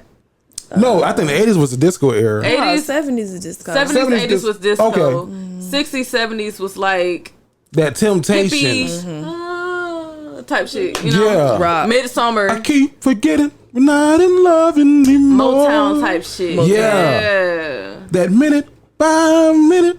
But the Doobie Brothers. Shout out to Michael McDonald. Mama said goddamn you it. gotta shop around. daddy you loves know, Yeah, all in shop them. Smoke around. Smokey Robinson and The all them. Supremes. Diana Ross Yeah. and the Supremes. Yeah. Julie and the All Stars. David Ruffin and the. What's their name? Hey, I was at Publix, and this is just a PSA. This ain't even for everybody. This is for the ones who know that they do it. The pickup grocery spot is for pickups only. No, I'm gonna it park ain't. in that bitch. She It's close to the, I don't plan on being here that long. You know how pissed off I was when my wife sent me to Publix for a Publix pickup, and they can't come give me my shit because there ain't no pickup spot. Parking or no parking. That's what I did. Parking the what? The no parking spot, Parking like right the what? on the curb with a fire lane. Parking the what? The fire lane. What? Fire lane. They finna break into the car. You gonna drive off. There ain't no fire finna happen right then and there. You crazy? So what in the oxymoron? Parking or no parking?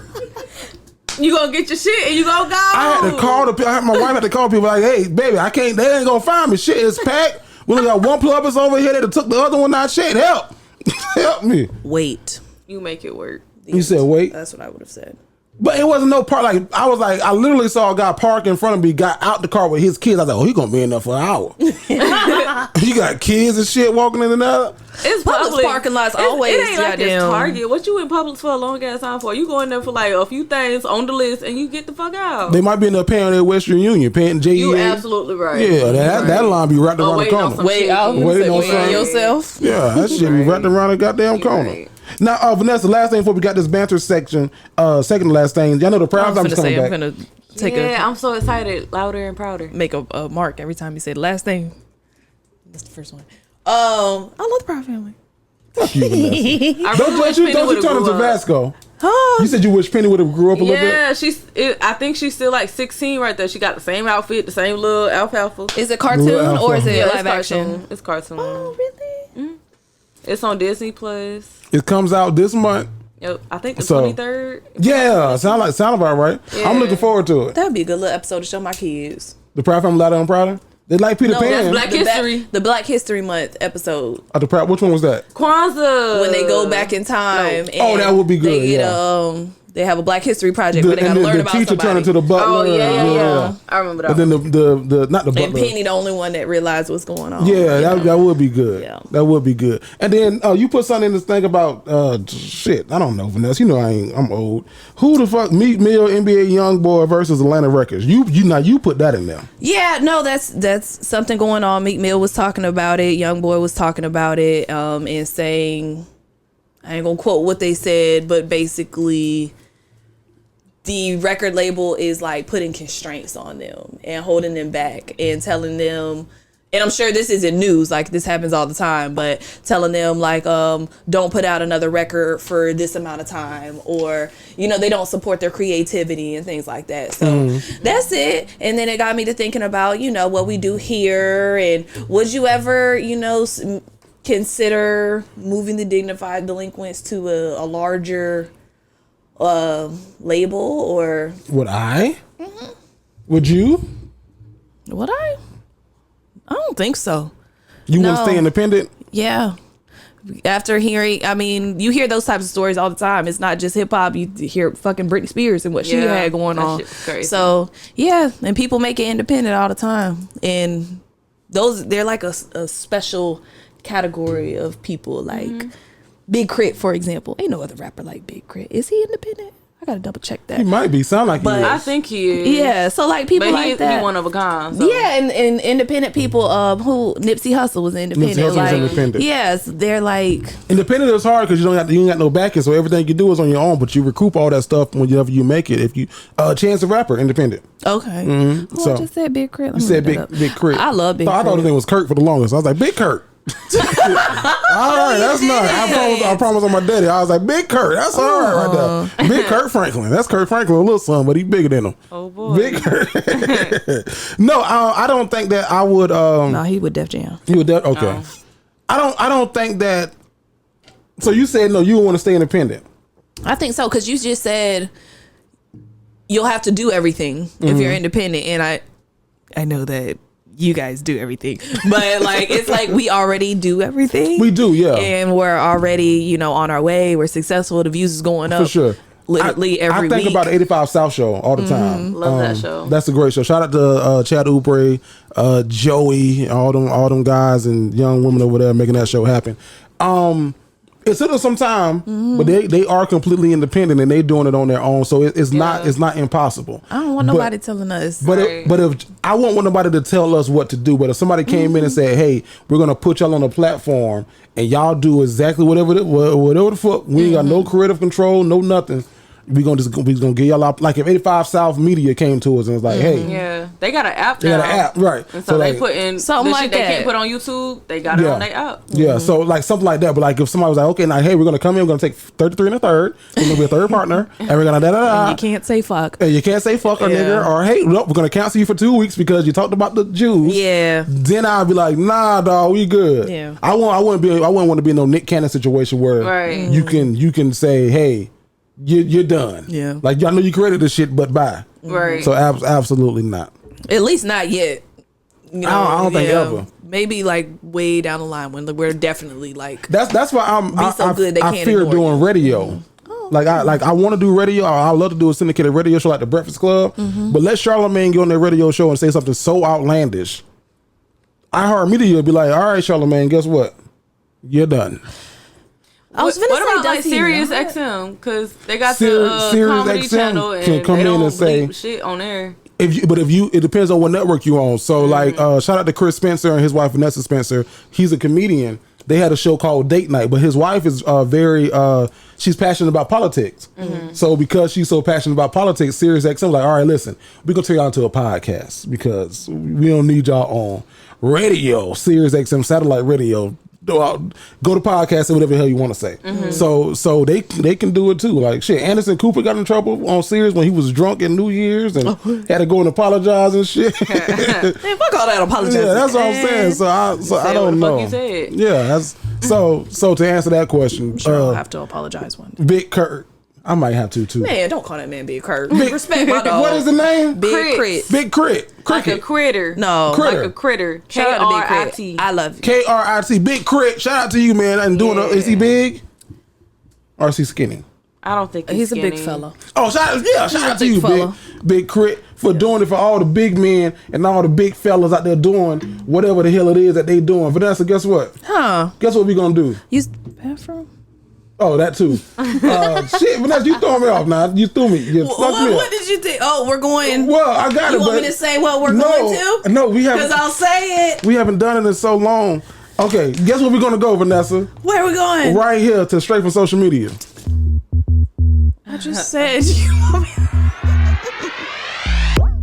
Yo, it's your boy Jared the Great. No, it threw me off because I thought that it was a button up here, but it's not. We ain't did it in a minute. I Shit. thought you only said that's the last in the banter one time. I was expecting 3 more times. Oh, my bad. So, I'm sorry. It's your boy Jared the Great. Now, this week Straight from Social Media. So, I saw this on Comedian Earthquake's page. Y'all know who AJ Johnson is from Baby boy. Baby Boy and House Party and, you know, all those good movies. She's 58 years old now. But she was on Lip Service with Angela Yee and them, and she was talking about a time where she dabbled in a threesome. Her 50th birthday. For her 50th birthday. So we're gonna take a listen to what she said, and then we'll talk about it. This is what she said.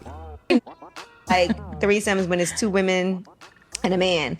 But do you think we'll ever come to a place in society where it'll be like a threesome is 2 men and a woman, and they'll be okay with that? No. What does that mean? I mean, though? for some men they do it, but again, it's just to them is a train. It's not a threesome. But even for women, a lot of women will never do that. Yeah, when they ask me, they're like, "Would you do a threesome?" I'm like, "Yeah, bring in. Let me pick the guy." They're like, "Wait, what?" Yeah, I get so mad. yeah. I mean, not here for honestly, it. I've Let me only pick the guy. done that. Oh, Yeah. wow. And 2 men? 2 men. And they traded off. It was like they were friends, and they traded off. It's the best 50th birthday ever. Yes. Okay, and they traded off, so it was never like them together. Together, okay. It was like they were flip flopping me. You know, one would please me, then he'd pass me to the other, and one would kiss me, and then he'd spin me around for the other. Did It that was feel like powerful? a beautiful dance. Oh my Nice. goodness! Wow. It was Tennis like match. it was like doing a salsa with 2 guys at the same time. She called it a beautiful dance. So I Sounded like. guess salsa. Kisses Yeah, me and then she was with spins me. 2 Oh, and they guys. was just flipping me. Yeah, What are you, a pancake? they traded off. So I guess Straight from Social Media, I ain't gonna ask no question. I'm just gonna put it in the air. Thoughts, feelings, concerns. How you feel about it? Go ahead, raise hand. I actually talk about this a lot with my friends, my line sisters and such. A train is a threesome. It's a menage a trois. Women run train on men all the time because it's all the same thing. Men call it a train to make themselves feel good about themselves by being naked in another room with another man. That's it. Okay, That is a great point. that was well worded. Good thesis. I agree. I was gonna say it doesn't matter what you call it. People call it a train. That's a good way to put it, to make themselves feel better. I would absolutely be down for that cause, especially the way she described it. Like both are there for the purpose of pleasing her and in the way that she wants to be pleased. One of my old favorite videos used to be of this lady, and she was standing like on a box, and there were like 3 different men, and all of them were like doing different things to please her, but it wasn't nothing super crazy like a whole bunch of penetration and stuff like that. It was just like, okay, let's just, people like to get kissed, people like to get ate out, and people like their butt to be played with sometimes. Imagine if you could have all 3 at one time, and then somebody sucking your toes too. Shit. I'm learning so much about you right now. Absolutely. I have never. I'll just put that out there. But in my other life, absolutely. I don't know that I would ever go through with it, because I think it's one of those things that as soon as you finish, it's like, ugh. What the fuck did I just do? Y'all doing it right. For the woman? Now, in AJ Johnson's case, she said the next morning they all woke up and went to breakfast together like 3 musketeers. Oh. She said, it was very, It's liberating. mature. Like, Yeah, sex is just like eating, just like breathing. Like, it's something that everybody enjoys. We all want to do. It doesn't have to be so taboo all the time. Yeah, I agree. So, yeah. would you ever tag team? Have you ever tag team? Ooh. You a tag teamer? I'm gonna go back. I'm gonna go to Vasco's route and not answer. No. Tomato. In my younger days, yeah. Okay. But it was like high school. Okay. So can I ask a question? yeah, Tell the truth. Tell me about your Did the girl know that there was two of y'all? Yeah. Like, were the because I've known, and if you've done this, you a nasty motherfucker. Of a girl in a room and the light is off. That's rape. That's rape. Yeah. And she thinks that she's being intimate with just one person, and then maybe the person says, "Oh, I gotta go to the bathroom real quick," and then it's another person. Yeah. But by the time you've already been penetrated, I don't know why. Couldn't speak to why it continues.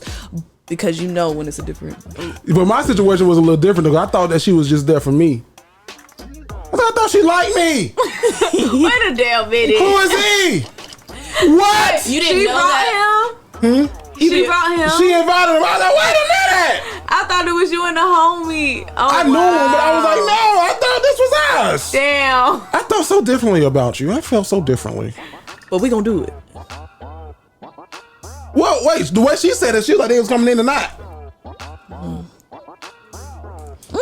No, I thought they was together. It seems like they was all in the same room together. Like she said they traded off. That doesn't mean one left the room. One watched okay, I see. or something. Yeah. Because I done seen situations, I know guys who've had situations where like at the same time she might have been performing fellatio on him while getting hit from the back by another guy. So I've seen situations like that, and I've been in a situation where it was like, hey, okay, well, my turn. Tag team. No, I'm gonna tag you in. Yeah, like, but I was like, I don't. Shout out to AJ Johnson, man. That's cool. It wasn't best 50th birthday ever. Yeah, for me, it wasn't as exciting as she made it sound. Because it was, and that's the whole train thing. Like when you're kids and you're like teenagers. Yeah, I she guess. said for her 50th birthday. Like, yeah. She very much knows what she wants. I'm sure the man she brought in the room very much know how to. That was something they did with her and not to her. Yeah. I feel like a train is something you do to somebody. That's a good point. Boom. Yeah. A threesome is something you do with somebody. With me, not to me. Yeah, do it with me, not to me. Mm-hmm. Yeah, I think that's a key point because I look back at it. It's a memory. I'm like, oh, that you know what I mean? Yeah. It was like I was young and it was something you did to her, not with her. Yeah, you wanted to be with her, but she wanted it to be done. Yeah, I was like, all right, I guess this is the cool thing. I don't know. Yeah. I had and this before we go. I had that internal conversation with myself the other day. I was like, a lot of men want their first kid to be a son because a lot of men don't want their daughters to be considered what people call a hoe, right? Mm-hmm. But I was like, there's two different kinds of women when it comes to say the word HOE. Hoe.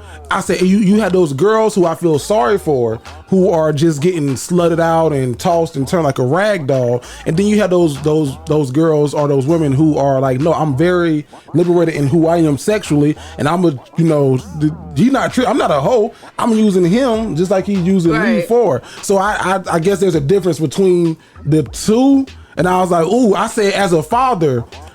Are you proud of your daughter for being the latter, or is it still like, nah, baby, come on now, you just can't get all them dicks. It's always if you look at it, if you're that type of guy that you run through girls, and your daughter comes to you and say, "Oh, I'm just sexually liberated," it's the same thing. You would be proud of your son if he was acting like you, your daughter acting just like you. That's a good point taken. You would be very proud if your son was running through different women. Not to say that she's running through different men, but like she living her damn life. Now, what if she was the latter? If she was the girl who was like getting tossed Tuesday, Jimmy John's. You mean the former? The first girl? The first girl, yeah. Oh, I mean, I feel bad for the. I ain't gonna. I do like. I feel bad for the latter too. You can smell the. Almost like the victim in them, like the lack of self-confidence and self-esteem. Like there's a distinct difference between those two different types of women. Like doing it just from a mile away. I just want to be with somebody or attention. That's okay, baby. You need to work on yourself just a tad bit more. I think there's a difference. Some people probably would say not. But I think so. It gets a little fuzzy. It gets a little fuzzy. I think it's a difference too. I ain't gonna disagree. Because socially, all of them gonna get looked at as a hoe. Right. No matter what your reasoning behind it is, how you feel about the situation, you look like a hoe to them. Yeah. And them being men and other women with opinions. Yeah. Definitely other women. This show has taught me that. Yeah. Because I thought I was speaking for us. Right. They're like, nah, Nessa, you What on they that call 'em, bullshit. I would never do that. What they call them, pick me? Nessa on that bullshit. Yeah, that's what it's again. called. I I ain't heard called that. to pick me one time. I'm like, no, I'm just not like you. Pick a weird-ass cheese. Women. Pick a cheese. So that's all we got from Straight from Social Media, man. Let us know in the comments, man. Are you liberated? Are you down for threesome train, menage a trois, whatever you want to call it? Is that something that you would do as a man, as a woman? Let us know in the comments below. This has been Straight from Social Media. What up, delinquents? It's your favorite play cousin, Jerry the Great. Now, if you're anything like me, then you too enjoy a well-crafted cocktail. So, what if I told you can make your own premium cocktails at home? Our friends over at In Booze have all the ingredients you need for the perfect drink. In Booze is a line of alcohol infusion kits homemade from dehydrated fruits, spices, and herbs. Every In Booze kit is homemade in their commercial kitchen and infuses enough for 8 to 10 cocktails. With over 20 flavor options like spicy margarita, hot toddy, and Caribbean rum punch, this is the perfect addition to your next party or date night. Pair each infusion with your sparkling water, soda, or juice and get the party turned. So what you waiting for? Order your In Booze kit today by visiting inbooze.com. That's INBOOZE.com. Tell them your cousin Jerry sent you. Nessa! Nessa! Yes. Oh, before you do your Love 'em or Leave 'em, dog, that's what we're going into. Just a shout out to you. Saw you on the news. Saw you on the local. Y'all see him? I did. The local station. Come on, man. I'm sorry. Right. I was trying to get you some claps. There you go. Saw you on the local station. I was on the news a little bit. What you was talking about, real quick? They were it was Women in Sports Day, and so they were recognizing women leaders in the city that have to do with sports. They gave a $300 shopping spree to all the schools that have a female athletic director. So I got to leave school early and go on a shopping spree. Where'd you go? Academy Sports, and I didn't get to shop for myself. I got to shop for the school, but still. Still important. I had a day off. Yeah. Okay. And it is important, for girls to know. I don't know if girls even knew that it was Women in Sports Day, but girls can play sports. Girls should play sports. Yeah. Like, get your daughters in sports. Okay, I'm going to say something. I said it when maybe I shouldn't say it. Say it. Talk your shit. This is second banter thing. No, it's not. It's not. Because you is Woman in Sports Day. But this is going to be mad. This is going to be the very much male in me. But I was watching y'all because they had interviewed a couple of people. Mm-hmm. And I was like, her. Her. Not her. She's still on the, her for sure. Like, she looks like she would be good at sports? No, that ain't what it was. Would you get what I'm saying? I get what you're saying. That's the problem. Every time a girl real good at basketball, y'all up and down on Twitter. Yeah, ooh, she just dunked on her, put a coochie in the face. Coochie in the face. Nessa! Yes. Congratulations on what's going on this weekend, Love 'em or Leave 'em, man? Love 'em or Leave 'em is where you can write into me, Jerry, and Vasco. Today you got Renita. For unbiased relationship, situationship, or friendship advice, to write in, go to jtgentertainment.com. Look for the Dignified Delinquents. Love 'em or Leave 'em, and then let us know what's going on. This print so small. You said don't move, right? Blink twice for help. Philadelphia, Pennsylvania. My best friend and I have kids around the same age, but I live 2 hours away.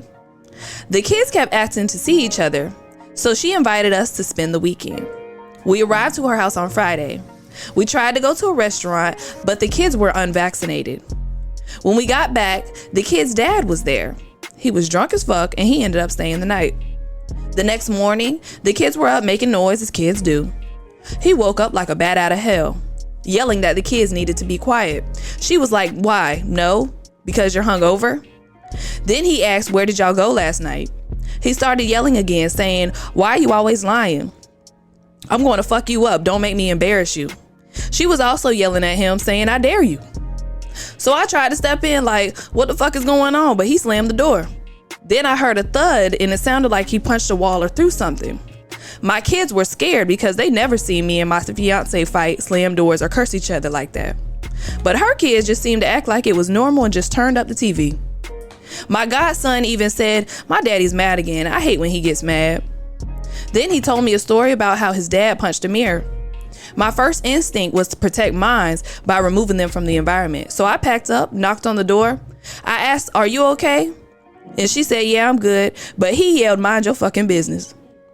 I said, "I'm leaving out and I'll text you later." She said, "Okay." Y'all, it's been a whole week and it's been weird as fuck. We always talk every morning. I called her on Wednesday to check in and her convo was brief. I guess he was there. I don't feel bad for taking my kids out of there, but where do I go from here? Hearing Vanessa talk about the parking lot situation reminded me. The only other person I talked to about this was my fiance, and he was like, cut her off, but he's quick to cut anybody off. Signed, Do I Step In?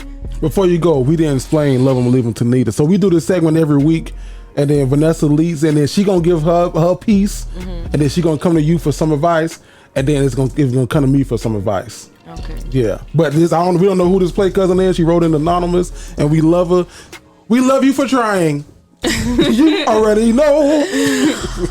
You did try. That was your one try. Everybody gets that one try. I have a relationship with somebody that I felt like they were being mistreated, and I took my one try. And after that, I never talked to the man ever again. And I'm not saying you should never talk to this man ever again, but that was your one try. Okay, I'm proud of you. You tried, but don't do it no more. Okay, she is a grown woman. She knows exactly what she's doing and where she wants to be. You continuing to try or to interfere might make it worse for her. Might encourage him to do some different things. So I don't think that you should keep stepping in. What I might suggest is maybe saying, "Hey, my house is open on Friday night. Let the kids come over." And maybe like step up your presence. Don't make it be about that, but just genuinely as a godmother, like, "Hey, let the kids." That's where I am, and let the kids come over with you, and so that they can see what it should look like. Because it sounds like you and your significant other got it together. Y'all know the way to treat each other. So I would say that's one intervention that you could do, is to just continue to open yourself and your home up to her kids. I see you said that y'all live 2 hours away. You don't see them all the time, but maybe it's time now that you've seen that to take it up a notch and just make a little bit more sacrifices. If that's your dog like that, and it sounds like it is, y'all talk every day. I don't know, help them kids out a little bit. And then, maybe eventually the kids, maybe they won't say nothing to dad, or maybe they will say something to dad. Maybe they say, "Daddy, why are you doing that?" She got a son, that son gonna step. Maybe that's all it takes, or maybe all it takes is for your little girl to be like, "Mommy, I don't like whenever da-da-da-da happens." And that might be all it takes to get her out of the situation. So don't put your energy, I don't think, into the adults. Let your best friend know that you're there for her, but you don't need to let her know anything other than that. I don't know. I think focus on your god kids and do what you can for them. I feel like you gave great, solid advice. But that's not your advice. Yeah, no, I was about to mic for me? I was going to go into mine as a little segue. Don't step on her feet. Oh, my bad. No, because I was going to say, like, I was in sort of a similar situation with one of my roommates in college. Like, none of us liked her dude. Like, he was just bad for her, and we was just like, "Girl, you our friend, you live with us, and you got him here all the fucking time, and it's just always something going the fuck on. If it sounds like you're being abused, we're gonna step the fuck in. This is our place. We live here, and if we don't feel comfortable with him here, he can't stay." Yeah. Not to get into too much detail of her life, because she is still with him, but I don't really talk to her like that no more. Because of that? Yeah, because it's just like, you coming to me with all your problems, but you ain't doing shit about it. That's draining the fuck out of me. It makes it really hard. Like, y'all even sometimes like have to hide that y'all are hanging out, or your friend has to hide that he or she is hanging out, and y'all could just be going to the mall. Y'all could be going to the fucking library, but then it turns into a thing. You lie. You out here doing X, Y, and Z, and because like you said, she know what she doing. Yeah. The way I see it, Well, the way I saw it with my friend at the time, like, cause we still cool. It's just like I distanced myself from it because I saw myself getting too involved in her relationship, and they ain't have really shit to do with me. I just give a fuck about you. Yeah, I And, didn't do it intentionally. When she was tired, when she tired of it, she'll leave. Yeah, she ain't tired of it yet. Yeah, that's just how you I be saw hoping it. that shit happens sooner than later though. Like, Yeah, hurry up. Like, I'm surprised they're still going this far because they still. Yeah, to this day. Wow. Yeah. Do you know the situation has changed? No, I don't know. Except for what social media shows me. Because you don't even go back around. Like me, myself, I did used to go around, but now I don't even go around. Yeah, I mean, we've all graduated now. Like, we kind of separated. We were roommates, and then the next year I was like, I can't live with y'all. I don't want to live with y'all no more. So we kind of like got separated and all that other stuff. But it makes it she weird. seems like she's doing well on Facebook and stuff. I hope she's happy. I mean, hope they got better. Because if that's who you chose, I hope it got better for you. Yeah. I wish her the best. I thank you for trying. I thank you for shit. Great advice though. Thanks, Jerry. Yeah, I missed half. What I said? I was gonna say. What did I say? Did you annotate? Ooh, good word. The English teacher here. Did you annotate? Oh, Jerry, do that. Well, I don't even know what annotate means. Highlight, underline. Yeah, I did. I was annotating the hell out of this letter.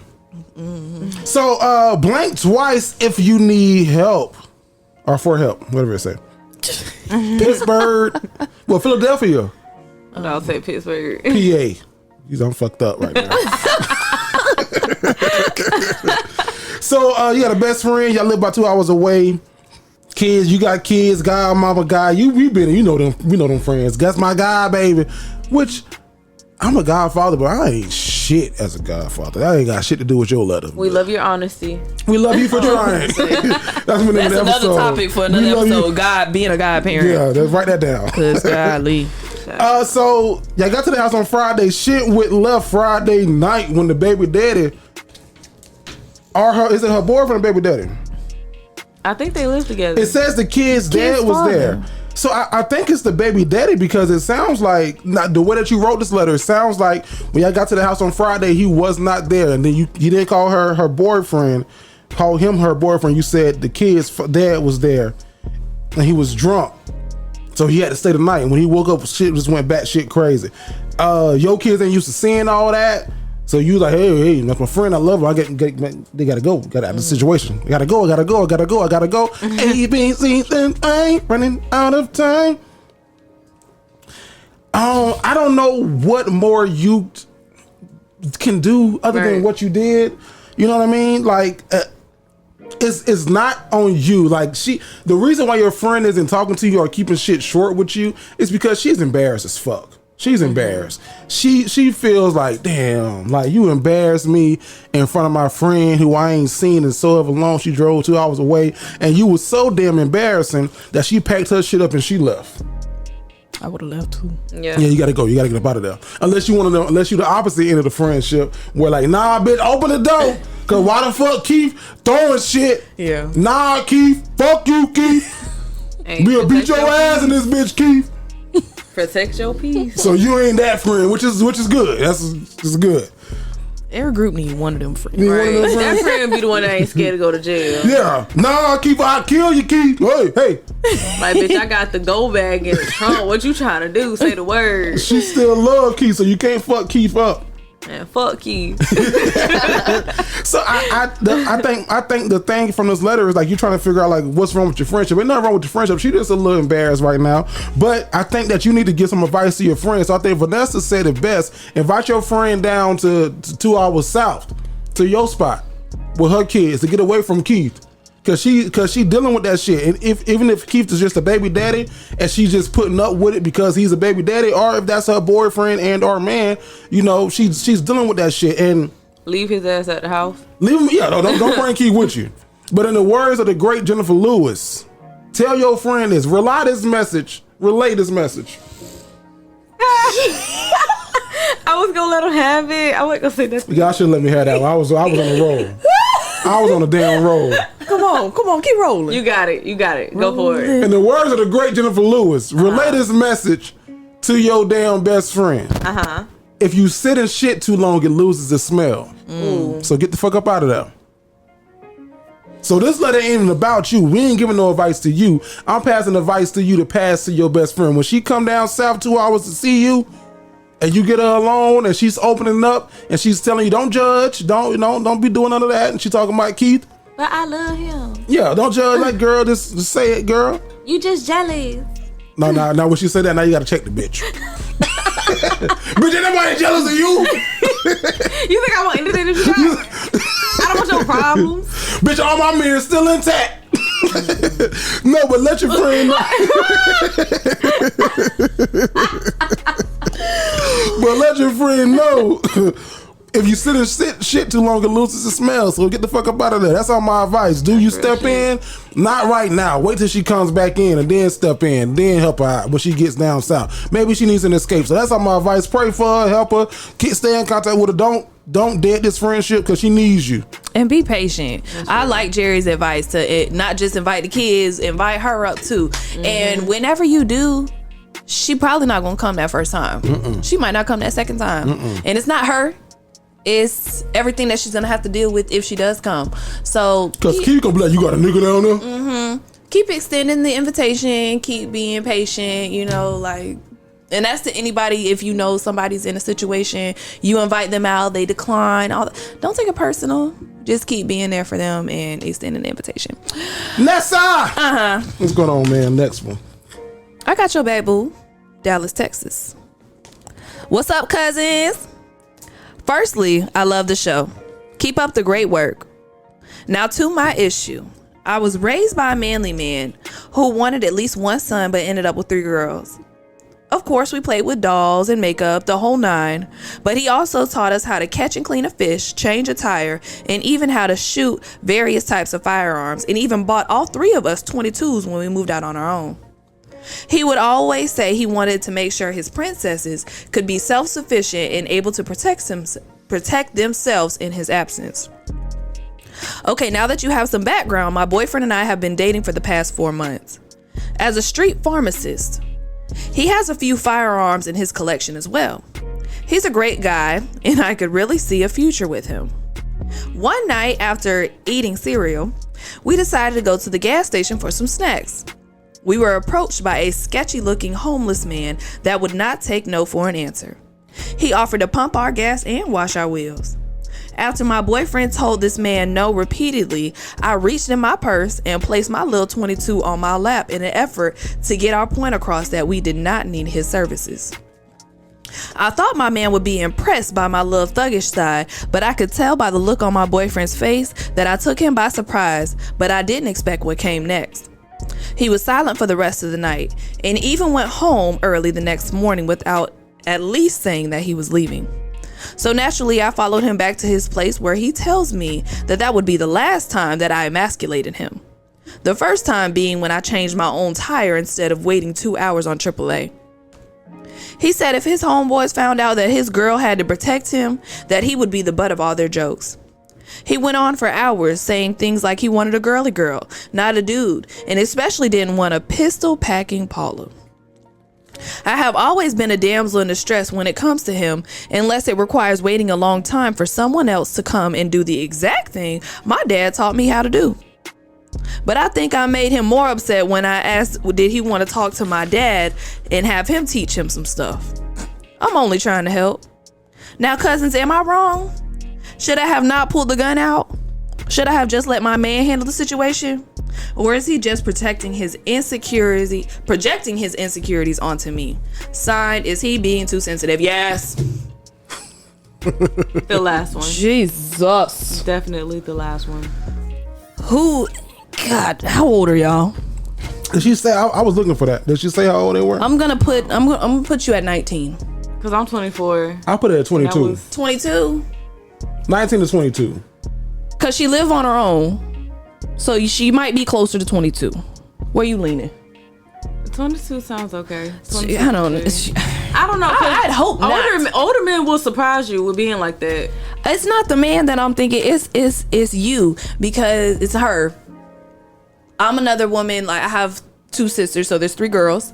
My brother came last. My dad definitely wanted a boy. He raised me like a boy, taught me how to change the tire, change the oil, all that type of stuff. So I was definitely like a tomboy for a really long time. But with that, with having a super present dad, there's certain men that I would never waste my time with. Not to say that every man that I've been with is just this super duper. I'm gonna stop saying super duper. Super duper. Super duper ass dude. But Did you coin that phrase on this show? I might. Yeah. Okay. Did you call me a bitch? No, bitch. But Well, I'm gonna turn to a nigga on the letter. I haven't been with the best guys, but they have all been, I guess, to a certain standard in how they treated me and how they looked out for me and things like that. So, sis, what is you doing? First of all, we're gonna start with the street pharmacist part. Please. Now, if y'all was just, whoop whoop playing around, whatever, okay, I guess live on the wild side. You get one time. This is your one time to live on the wild side. But that is not the dude that you sit down with. That's the dude you play with. That's the dude you let send you nail money. Cause he got that, you know what I'm saying? That's the dude that you let pay for to get your hair done and stuff like that. That's not the Your Neo begs to differ. It's fine. Oh, okay, turn in a okay. second. It'll be her turn in a face was second. But I'm just saying the drug dealer is not the dude you sit down with. That's one. 2, he's very insecure. That whole emasculating thing. I was in a situation like that where instead of waiting on him to assist me, I went and took care of it myself, and it was a whole ordeal. Like, that shit lasted like a week. And it's like, what did you expect me to do? Just sit here on the side of the, right? You know what I'm saying? Not fix the shit myself. I'm self-sufficient. I can do it myself. There's that. And then 3, I don't have a concealed carry license, but ain't there something about not waving your gun unless you in danger or something? Like, can't that get your license revoked? I don't think you should have did that. She probably felt like she was in danger. No, I did not get danger from this letter. From the homeless man who was being too aggressive? A homeless man was being aggressive. She's sitting inside of a car. Stop right there. Stop where you at. A homeless man was being, what was the next word? That, I don't know. I've been at many a gas stations. I think for the purposes of the law, that will suffice. You know what I mean? would be interested to hear somebody in the law community comments on that. If you're sitting in a vehicle, you don't have any inclination that this person has a weapon, they're just being really pushy. Sometimes, you know how with certain kids, you can't just stop doing that. You gotta sit your ass down.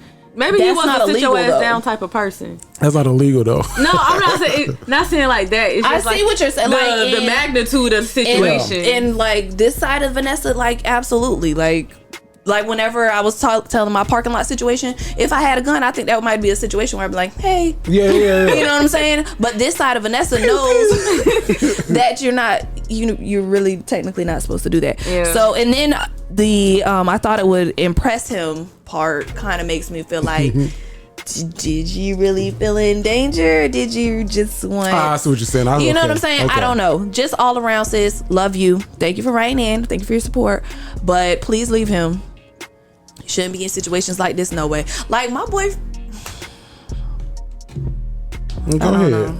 If we just got done eating cereal at night, the way he's set up, a man's man, is not saying, let's go to the gas station with you in the car.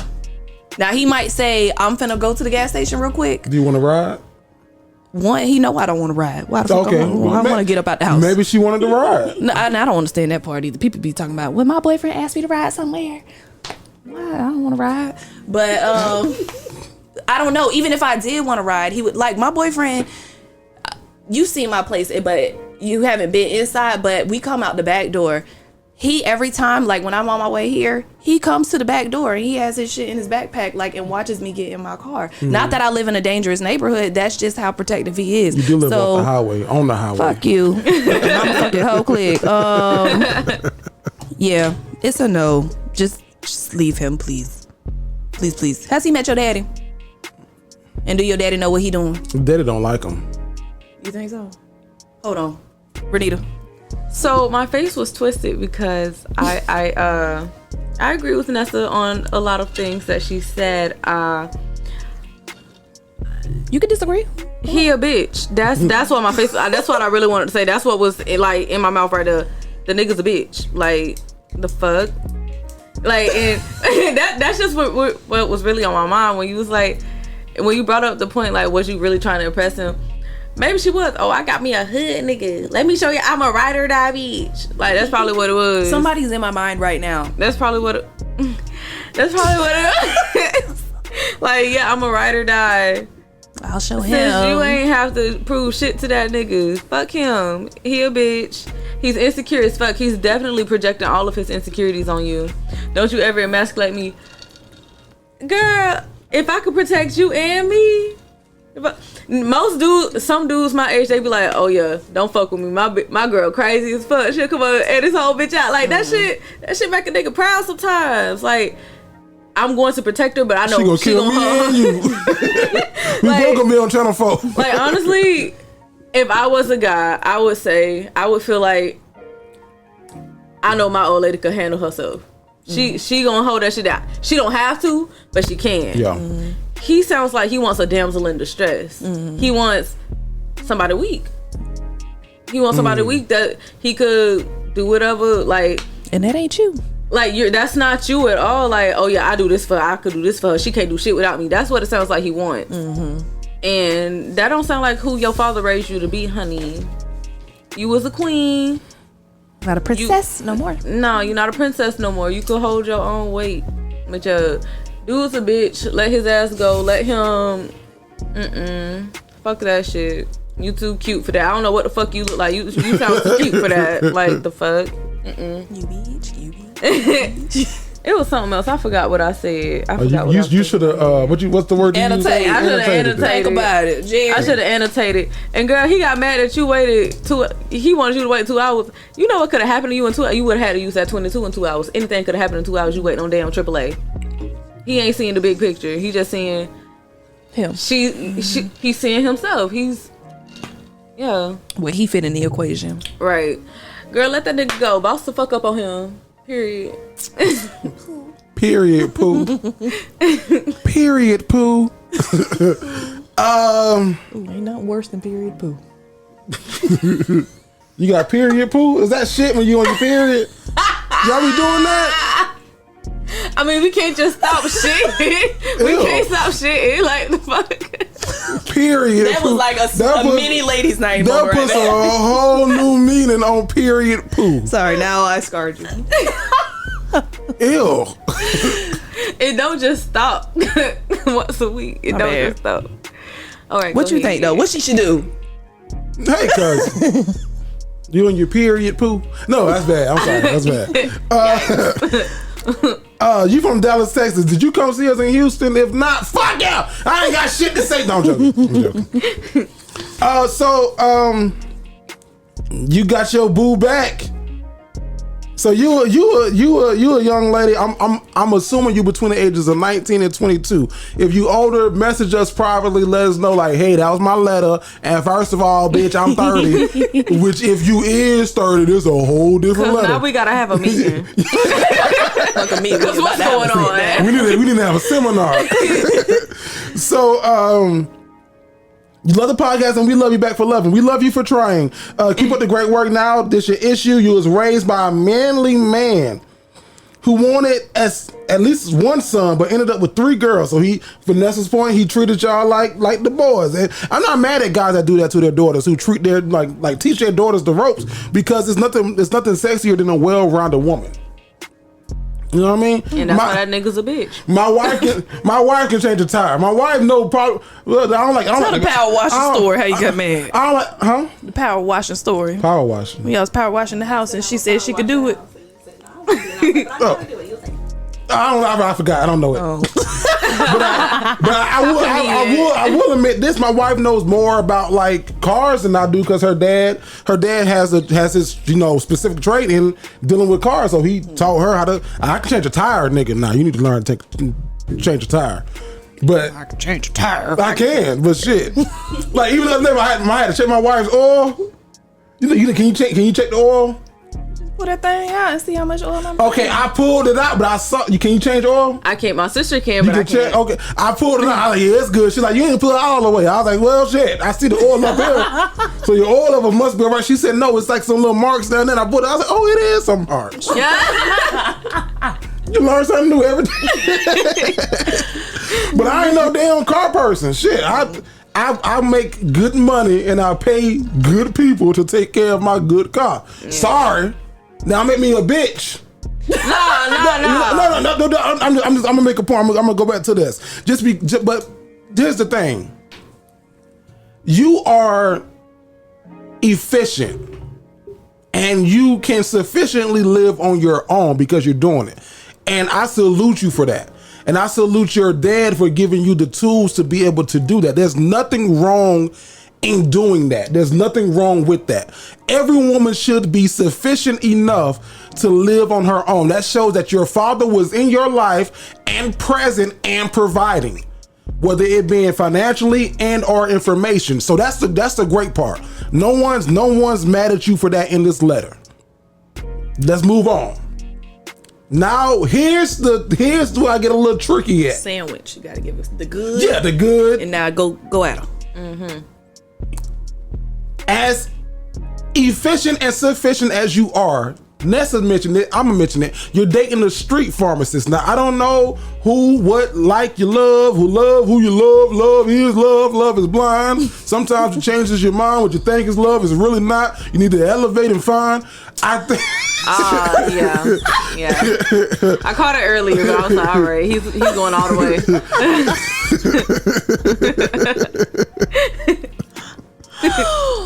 I think that shows me your immaturity a little bit, your young age, and that you're dating the street pharmacist. And I don't know, maybe it's how Vanessa read it, maybe it's how you wrote it. You're a little proud in that.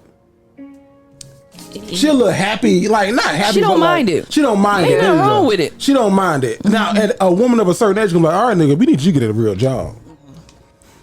Now, if I know a lot of things about street pharmacists, I know that that's all they do. All they know is hustle. All they know is grind. All they know, and this gonna probably sound bad, but a lot of them are lazy because all they want to do is work from the sofa, serve from the door. Money. It's fast money. You know what I mean? So he may not have the skills that you have. Now, the homeless person could have been crackhead person, came to your car, want to wash the windows, all that shit, all that good stuff. You put your little 22 on your lap, just let them know, like, come on. Just in case. She Bonnie, he Clyde. Right, that's what I'm saying. Well, what that lets me know is that you are a rider. You're a rider. Like, you gonna ride or die for your man. That's cute. You also young, I can tell. Because the grown-ass man, me, I'm a homeless person, hey, boss man, we good. And if that doesn't get it, we good. Like, ain't no need for you to defend. So my question is, how much do you assert your manliness that your father instilled in you into your relationship? So I think that it's a challenge for you. Like, are you overly assertive with it? Like, when it comes to changing the tire, baby, I can change the tire. Like, did the tire just pop? Did you know it was gonna be 2 hours? Or the AAA say it's gonna be between 30 minutes and 2 hours? Either or. I ain't mad. Either or. If you know how to change it. Right, but what did your man say? And how did that conversation go? Nah, fuck, I just changed it myself. That's a different conversation. He probably said, I got some rounds to make. See, if he said get that over there. Or if he said, hey, babe, I got AAA, I'm gonna call AAA, they on the way. That's him trying to compensate for what he can't do, but still trying to do it. I don't make him a bitch. Nah, not that part. No, I'm with you. I'm rock with me. That don't make him a bitch. It makes him trying to fulfill what he can't. Yeah. He can't pull up on you and change your tire. And we love you for trying. We love you for trying. We love you for trying. Was y'all in y'all car?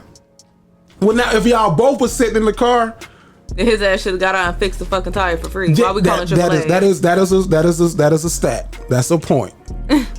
Facts. But if he wasn't there, you was there by yourself, and he offered to call AAA, and you said, no, babe, I got it, I'm just gonna change it myself. As a man, I can see what he kind of feels like. damn, I'm not nowhere close to her. I can't get to her right now. My girl on the side of the road changing the tire, but I called AAA to come change it. I feel some kind of way too. Because as a man, your job is to protect, provide, and profess. Mm-hmm. You know what I mean?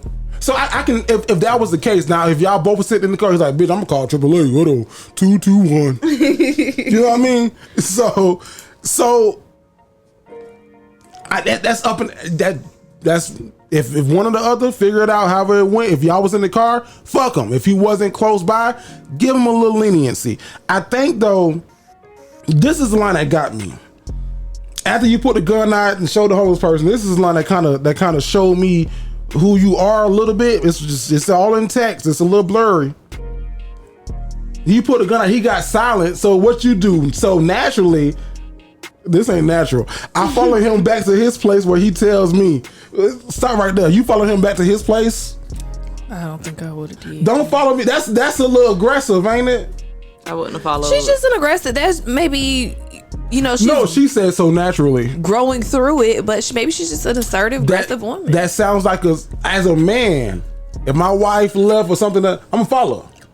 Mm-hmm. So maybe she with him, like how you said, she just happy to be there with him with the street pharmacist. Maybe it's just like the other men that she tried to be with. It just she ain't met her match yet. She ain't met her match yet. Yeah, that's what I'm thinking. But, like she ain't met a match. But for this relationship, I think that she's been the aggressor. She's the strong, person in the relationship. And don't change who you are, because you're gonna meet your match. You're gonna meet somebody who can. Somebody manlier than her. Yeah, and I hate saying put you in your place, because that's so wrong. But that's right. I was gonna say the only reason we act like shit, I'll change the fucking tire. Shit, I'll go do it myself. Is because they're not. The reason I'm gonna say not. The reason I don't want to say put you in your place, because you can change a tire. You should be able to change a tire. And who am I to stop you from changing the tire? Yes, but I think I've met my match. Right, you met your equal. Mm-hmm. That can say, baby, no, I'll change the tire. Mm-hmm. Right, so he ain't put you in your place because you can still change a tire. Right. So no man should put a woman in her place, because what is a woman's quote unquote place? You know what I mean? I do know what you mean. Yes. Yeah. So although women want to be, catered to and loved and profess love to, protect, provide, profess. That's the job of a man. Put me in my place. Yeah. I said I'm fucking coming to change the tire. Now wait. Yeah. All right. Fuck yes, sir. Waiting. What do you want? Not only you got to change his tire, you DoorDash coming to the car. You also got to bring a towel for this puddle that's just. I'm waiting, shit. All right. And these semis are flying by, so please. So, ma'am, he may not be a bitch. You could just be aggressive, too aggressive for him. And I know a lot of guys like him. I got people that I know in my life who were just like him, who maybe not as sufficient as you, and you can't fault him for how he grew up and what he learned as he grew up, and maybe his father wasn't present to teach him how to change a tire. You can't fault him for that. Maybe you maybe shouldn't love him for that, because that ain't who you want to love, who you want to be with if it's not working. So is he being too sensitive? I'm gonna say he's being sensitive, but we're all sensitive beings. We're all sensitive. Everybody's sensitive. Vanessa sit here and say that she ain't. Child, Jerry giving him too much. I'm not, but I'm not. I'm giving him the. I think the silent treatment is what gave me he's being very bitchy. The silent treatment, okay. Silent treatment. I get it. Maybe it's the way it was written. Oh, if you ever emasculate me, yeah, who you talking to? But to his same credit, he feels as if she emasculated him. Some men may feel like, my bitch got it too. Like, I got it, she got it. Let's roll. Me and her be equals. After the first tire situation, that was a fight for the whole week. And I solved the problem myself. The next time we got a flat tire, because you just said on the highway, we were on the highway, and guess what he did? Got out that car and changed the tire on the highway. My wife had broke down on the highway. She could have easily called AAA. I brought some gas. Now I ain't had no damn funnel, so I had to pour the gas from the gas can into a damn water bottle. See, I appreciate it was pouring down raining. Oh, I was pissed. Oh, mother, you ain't see your gas light on. Fuck! I thought I could make it. Jesus Christ! 3 exits away from him. 3 exits away from the house. I was pissed, but I had to do it. Be pushing. I know my car. Be pushing that bitch. Because, sir, to your boyfriend, what you don't want her to do is call her daddy. Bitch. That's what you should have called. I called my daddy. And then what's even worse is when you said, I even offered to have him meet my daddy so my daddy can teach him a few things. Now that one was a little, sis, he already hurt. Now, no one... He's already hurt. No one is above learning anything, but maybe the way that you worded it wasn't the best. Yeah, don't.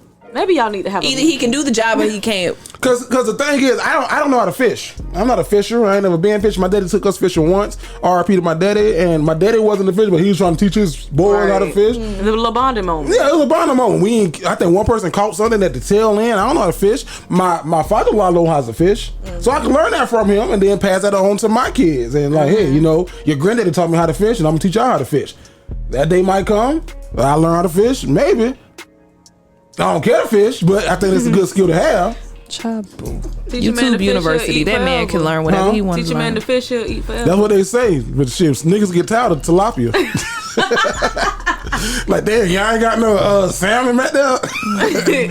So I don't know, man. I don't know if I helped you or hurt you. Is he being too sensitive? Maybe, yes, he was being too sensitive. I'm sorry, he's not a bitch. I'm sorry. And do not retract. Don't retract, because he I meant it, but I'm sorry. He could be a bitch to you.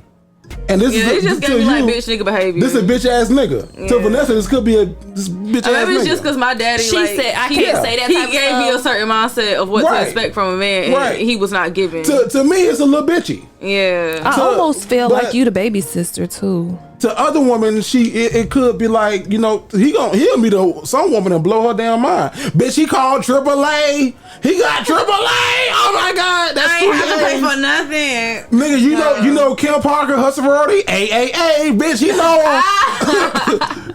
So other women, he could be blowing her mind. So get another man. This ain't the one for you. Nessa. That's it. Close your segment. I'm sorry. Yeah, it was a long one. But that was Love 'Em or Leave 'Em. That's where you can write into me, Jerry and Vasco, and get unbiased relationship, situationship, and friendship advice. To write in, go to jtgentertainment.com. Look for the Dignified Delinquents, and then Love 'Em or Leave 'Em. Well, go ahead. No, do your thing. Jerry! Nessa! Nita.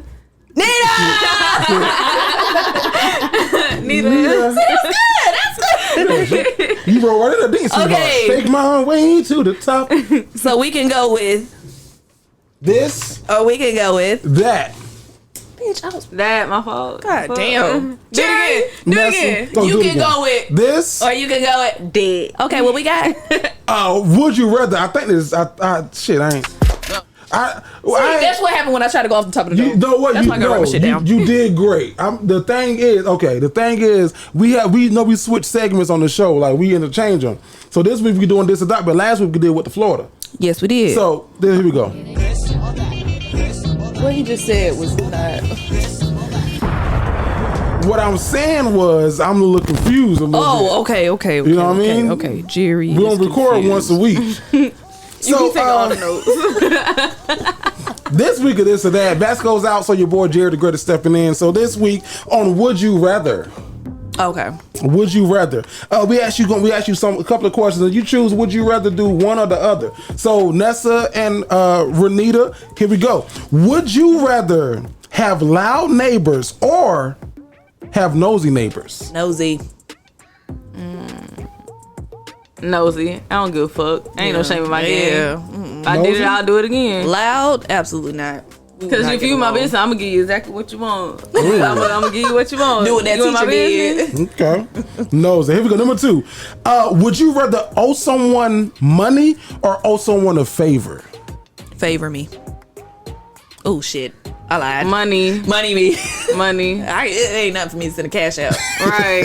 If you ask me to come, it's a few people that I will not say no to a favor for, but other than that, I'd rather send you a little cash out. Yeah. Thanks, little Zelle me. Yeah. Some Venmo. money.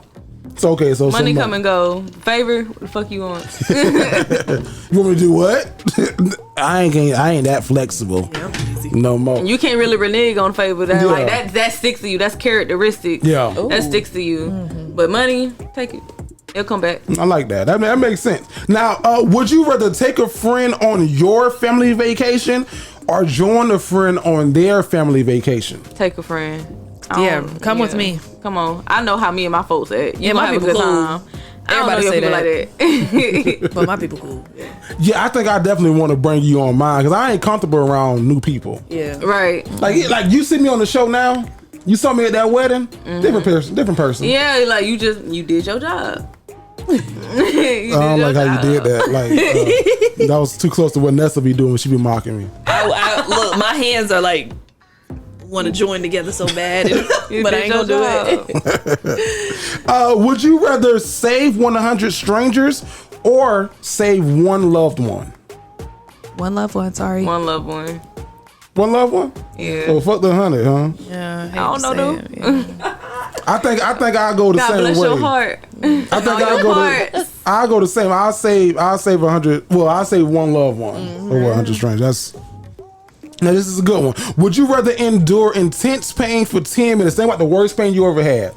Would you rather endure intense pain for 10 minutes or endure dull pain for one full day? Dull pain? For one full day. Dull pain. Like dull pain. Dull pain. Like the worst pain that I can think of. Intense. Yeah, was intense was whenever TMI maybe. I have my birth control method is IUD. Oh yeah. Yeah, and it's almost like they have to like initiate like you're going to labor or something. That was up there. Yeah. Yeah, and I would never want to do that shit again.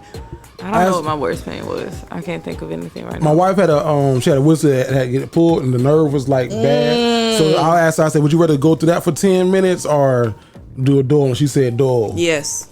Yeah. Ain't nothing worse than your teeth. Yeah. I might do the dull for a day. Like what's an example of that? Like a headache, like a migraine. Migraine all day. Yeah, I could. Lord, don't do that to me. But I feel like I could handle Not that. tomorrow, Jesus. Don't do that. It's Friday. Come on. Don't do that to me. Now, here we go. This is a good one. This is an important one. This is very important. Toilet paper under or toilet paper over? How do you roll it? Over. I do over. Over? I think I do over. I don't think about it that much. Truthfully, I'm just answering the question because this is a question. But as long as it's toilet paper on the roll, I don't care what way it is formed. Do y'all care about that at your house?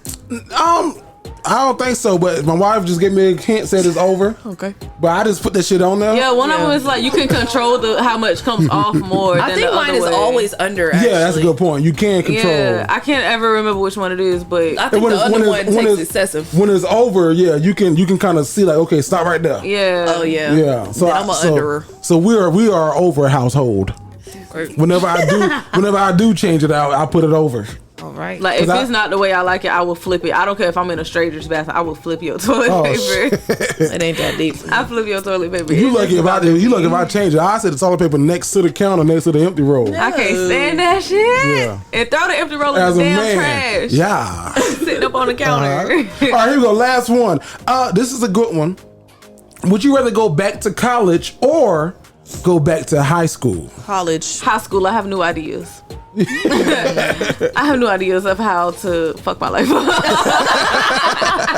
I have new ideas. Take me back there. I have people I should have cussed out and people I should have just not ever talked to. I'll go back to college, to high school too, and do all this shit all over again. If I can start over from right there. Focus on my grades for real. I feel like that's what my life went into shambles. Bring my wife with me so I can meet her and be like, hey, you. Whatever you doing right now, just end with this. End here. Whenever you finish, just end here. You know, I say that, I don't know though, because what I went through made me who I am today. But that is true. Some shit I could have went without. They could have sent me a text message. Listen, this is how life turns out if you do this. Don't do it. That would have been great. So that's what we got for this week's Would You Rather This or That. So let us know in the comments, man, what you choosing. Pick your pick and let us know. By the way, Annalise Keating lost on our poll, the Dignified Lucas poll, to Olivia Pope.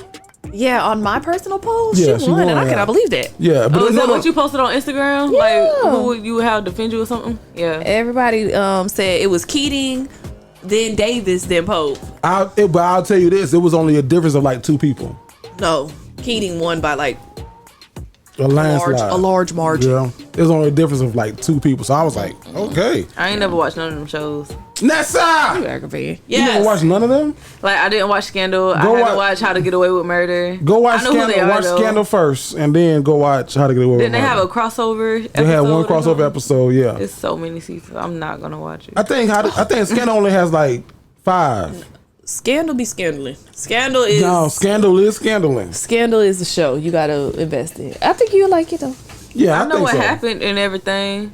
No, you don't. Twitter told me. You might know what happened. Like I knew what happened in the last season of Power, and people gotta stop spoiling that shit on Twitter. If you don't watch it within a certain time frame, No, it's fuck over. that. They be on Ooh, can you stretch within for 2 10 minutes? hours. Yeah. Yeah. Messa? Talking about it, huh? Can you stretch for 2 What minutes? you want me to just talk about Power? No, before we go to top 5, I just had this one question for y'all. Would you tell your best friend if you caught their like significant other out cheating? Yeah. Would you tell them? Would you tell them, and why not? Or why? I'll just answer for you. If I saw my best friend's man out there cheating, Or your LS. yeah, You. I would. What would you say? Okay. I don't know if you You know. gotta say different shit for different people, you know, because Okay, so everybody Mo, don't receive things the same way. me and you walking in the mall, and we see, say Dana got a man. We see Dana man kissing somebody. What you gonna do? I'm going to record, like, bitch. Oh I'm record. Cause she might not believe me. She was like, "Nah, you lying." Dana likes to see what's going on. You could tell her what's going on, but she likes visual. She's a visual learner. no! Oh my god! Would you want somebody? I wouldn't to tell send you? it to her like that. I would Okay, like, if it's me. You see DeAndre out here cheating. How you gonna tell me? First of all, I'm like, damn, is that another nigga? I'm gonna have to be like, damn, is that him? I don't know if this. I'm gonna take a picture. I'm like, sis, is that him? Tell me if that's him or not. I'm gonna like go to your page, like, is that him? I'm like, He not on my page though. I don't know. I'm gonna have to figure out if it's him or not Before you tell me. Yeah, because I don't want to be like, No, before you You even wanna think about misquote. it, I need you to just tell me. No. Might be him, might fucking not. I don't know. Here's a picture. You decide for yourself. I'm like, sis, I think I see your dude. I yeah, don't tell me know. immediately, and that way I could be like, no, bitch, he's sitting right next to me. Okay, yeah, I mean, yeah, I would. And I'm gonna say, or I could say, well, where you at? And you say the mall, and I'm like, well, that nigga did say he was going out. Yeah, like, sis, I think I see your dude. That's why I say it's like I would say it differently for different people. You said, how would you say it? I told one of my friends that his girl was out creeping. Well, I don't even think that she was out creeping. She was texting somebody else, like she was talking to a dude, and they both was like up in New York or whatever. And then he went and told her that Jerry L said that you. I was like, oh, nigga, come on now. Come on now, you can't do that. I used to care, but now I'm like, yeah. Because you shouldn't have did it, bitch. Tell him I said it. You shouldn't have did it. Yeah, I'll text him myself. I will let you know that I seen your Ayo. What's up? Where my dog at? Don't worry about it. Stay with Whoa, you. hey. Sit tight. She finna call you. She finna call you right now. She finna call you. Or at least go over and say hi to the person. Hey, I ain't seen you. How you doing? So let them know that you see them. Nessa, thank you for stretching. What's because it's hard to do what Vasco do and Are what I do. we going right here? Yeah, go to me. Go to you. Yeah, All right. You got 1, you got 2, you got 3, you got 4, you got what? Tell me how you really feel. That's good. Tell me how you really feel. Top five. Yeah, it's your boy Jared the Great. This is my segment for real because that last one was all Vasco. So it's your boy Jared the Great, and so this week I wanted to do something that it's Black History Month.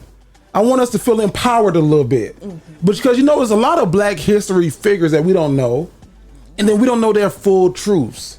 Like we don't know what they really, really did and what they really, really went through. So, or what they really, really said. Y'all know Gordon Parks? Couldn't say. No. So Gordon Parks was one of the most prolific figures behind the camera in the 20th century.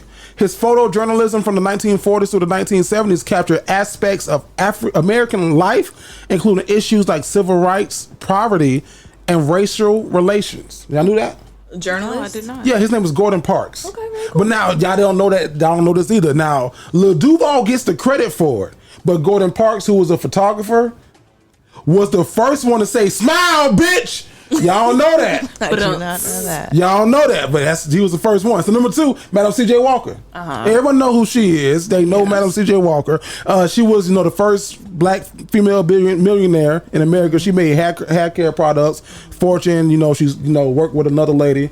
But she was the first African American woman to say that bald headed asshole. Okay, I see where you're going here. You ain't hear my buts on the last one? She was the first woman to say that. Did y'all know that? Nah, that's news. That's news. Madam C.J. Walker was the first one to say, They ain't put that part on the flashcard. Oh, bald headed ass bitch. See, Jerry. They ain't put that on the flashcard. This is African American. Black history is our history. Right, it's American history. Keep So going. Rosa Parks, we all know Rosa Parks. She's known as a mother of the civil rights movement. Parks is best known for refusing to give up her seat on the front of a bus to a white man, which led to the Boyce boycott. But y'all know niggas love the back of the bus. So Rosa Parks also said to herself, but it was recorded, she said, I do miss riding in the back of the bus with my black friends. Because she couldn't ride back there. If you the mother of the civil rights movement for giving up a seat, you better not bring your ass back here. You better sit next to the driver. Number Back four, of the bus do be. the back of the bus be fun as hell. That's where the most fun at. That's where you get in trouble at. That's where you get in trouble at. That's where you do a lot of things you shouldn't do. Rebecca Lee Crumpler. Y'all heard of her? Me neither. Rebecca Lee Crumpler was the first black female doctor in the United States. So after attending the prestigious Massachusetts private school, West Newton English, and the classical school, she worked as a nurse for 8 years until she applied to medical school in 1860 at the New England Female Medical College. She was one of the first black doctors, female doctors. But she is the reason why black people share medicine amongst each other. So if I got a disease and you think that you got something similar, I give you my medicine if it's just because of Rebecca Lee Crumpler. Did y'all know that? No. Sharing is caring. Then my last one, number 5, Don Cornelius. Y'all know who Don Cornelius is, right? The godfather of the Soul Train. He brought hip hop and black culture to the mainstream. He had the hippest strip in America, and he is known for his key, slogan: love, peace, and soul. But a lot of white people was trying to take Don Cornelius' show. Y'all know that? They were trying to take his show. They were trying to take Soul Train and make it like American Bandstand and do other shit. So people don't know this. Don Cornelius was the first person to use the phrase, I wish your motherfucker would. Now that one I believe. That was that one's believable. So you gotta do your history. You gotta know your history. I'm gonna share this with you to share with the students. No, that last one though reminds me of the show Hairspray. And how the movie Hairspray, and at the beginning, that's the whole, not the whole premise of the show, but they have the show where the kids dance and all that type of stuff. Yeah, and the Corny Collins show. Yeah. They was trying to take his show. Yeah. They was trying to take Don. So, you know your history, man. Happy Black History Month. I'm going to be dropping Black History facts like that all month. And if you under the age of 21, just fact check me. If you over 21, you know what the fuck going on. He said smile, bitch, because he's a photographer. Yeah. Because I was like, why? You ain't. Damn, that's no, but the Madam C.J. Walker one, definitely. You got that bald-headed ass. That was good. That was good. Because you know she called somebody a bald-headed ass. Did you know that Rosa Parks wasn't the first one to refuse her seat on the bus? Yeah, it was another lady who was 15 years old. Pregnant girl. Pregnant girl. She was pregnant and she didn't want to get a. Yeah. She was like, hey, my feet hurt, nigga, go on the fuck on. But they said, we're going to use Rosa. I heard Rosa, it was staged. They did it on purpose so she could be the face of it all. But she was like, no, the little girl, she too young, she dark skinned, she pregnant, blah, blah, blah. She wouldn't have been a good face of the movement. Yeah. I had her name too. I had a fact for her because she was the first one to say, bitch, go on. And they got a picture of her doing it just like that. So I was going to use holding that. The baby? Yeah, go on now. Go on the fuck on. Nessa! Yes. Before we get out of here, man, what's going on this week? And women want to know. What y'all want to know this week? Okay. It's coming up. Valentine's Day. So, at first, he loved Valentine's Day. Or so it seemed. Now, a couple years later, he don't want to celebrate Valentine's Day. Why is that? And this is not the first time this happened to me. This is the second time. I'm gonna put my business out there. Yeah, that's me. That's me and my man. Is this specific? But yeah, so a little background on me and mine. We live together. He is the primary bill payer, that type of thing. I'm very well cared for, I guess. mildly spoiled. So he does, get me things, and it shows his love and appreciation for me all year long. And I think that I do the same thing. But we were out to eat the other day, and I said, what do you want to do for Valentine's Day? He was like, why we got to do something for Valentine's Day? And I was like, well, I don't know. The last 2 years we were together, we did something for Valentine's Day. He was like, but we show each other love all year long. We do stuff together all the time. And I was like, I'm not mad at it, because I get his whole thing was, it's commercialized, and it is a made up holiday for, people to just get our money and all that type of stuff. And I get it. I understand that. My tiny gripe with that, small and tiny, is when did you get this new philosophy? After you got comfortable with your shit. Ain't no answer. Have you had it like when we first got together, but you was like, I'm trying to get her, so I'm gonna get her some Valentine's Day presents? Yes. I would have really appreciated, and I know it's women want to know, I'm just saying what women are thinking. I would have really appreciated from the jump if he would have been like, you know what, Ness, I'm really feeling you, I fuck with you, and I got you. But them holidays, I don't do that shit. Don't introduce me to something you can't keep up. You don't want to keep up with. Correct. So that was my only thing. But now I'm like, shit. Is Valentine's Day for men or women? I think it's for both. I've always treated it for both, but it's definitely the Vanessa Day. Yeah. But that's what women want to know. Women want to know, like I said, this is the second time this has happened to me. And that's another reason why I was like alarmed when he said it, because the first time it happened, there was like a dramatic difference. After that, it kind of went like down. But so with him, I was like, whoa, you better not change shit. Hey. I like it here. Yeah, don't fuck it up. I love it here. Don't fuck it up. But my question was just, why at the beginning we loved Valentine's Day, and now it's like, why we got to celebrate Valentine's Day? I think I think he has a great point. Like, it is a commercialized holiday, because hell, I think in Chicago they have Sweetest Day, which is a day the flip is for men. Women do for men. I think that it is a commercialized holiday. I think that, but you here, get with the program. You know what I mean? Like, you gotta kind of do it, because you don't want to be the guy who doesn't do it. Like, you work in a school. A lot of teachers gonna be getting flowers to the school, and different edible. I ain't getting flower in a minute now. I ain't getting shit. Edible. You got a boyfriend? Nah. Well, that's why. That could she is the old girl from the fucking left. Yeah, and nothing wrong with that. Send something to yourself. Like, bitch, I love me. Absolutely. I love me. But candy. But I'm saying, like, you don't. But as the you don't want to be the person, like the person left out. And it although it is a regular day, you can say the same thing about Christmas. Like, nigga, I can spoil you. I can give you gifts all year long. Right. Same thing about your birthday. Like, every day is a blessing. That's what I turned it into, because I was like, well, hold on. Does that mean you didn't want to celebrate Christmas with me? Yeah, I get it. My heart started racing. I was like, wait, I thought you liked it. I get it. I get it. So to Vanessa's man, do something. Do something. In the words of Dollar Bill from Players Club. Gorilla. Suck it. Do something. Maybe she might suck it. Do something. I'm sorry. That was too much. Do something, sir. You got a friend? No, I'm talking about her dude. Your friend. Yeah, hey, friend. guy. Hello, fella. Do something. You definitely got to do something as a man for Valentine's Day, because you don't want your woman to be left out. Now, if he doesn't want to go, huge, like, he was like, I definitely, I'll get you something, and he has, like, but he ain't finna decorate the hotel shoes and all that type of stuff. But he was like, nothing red and pink.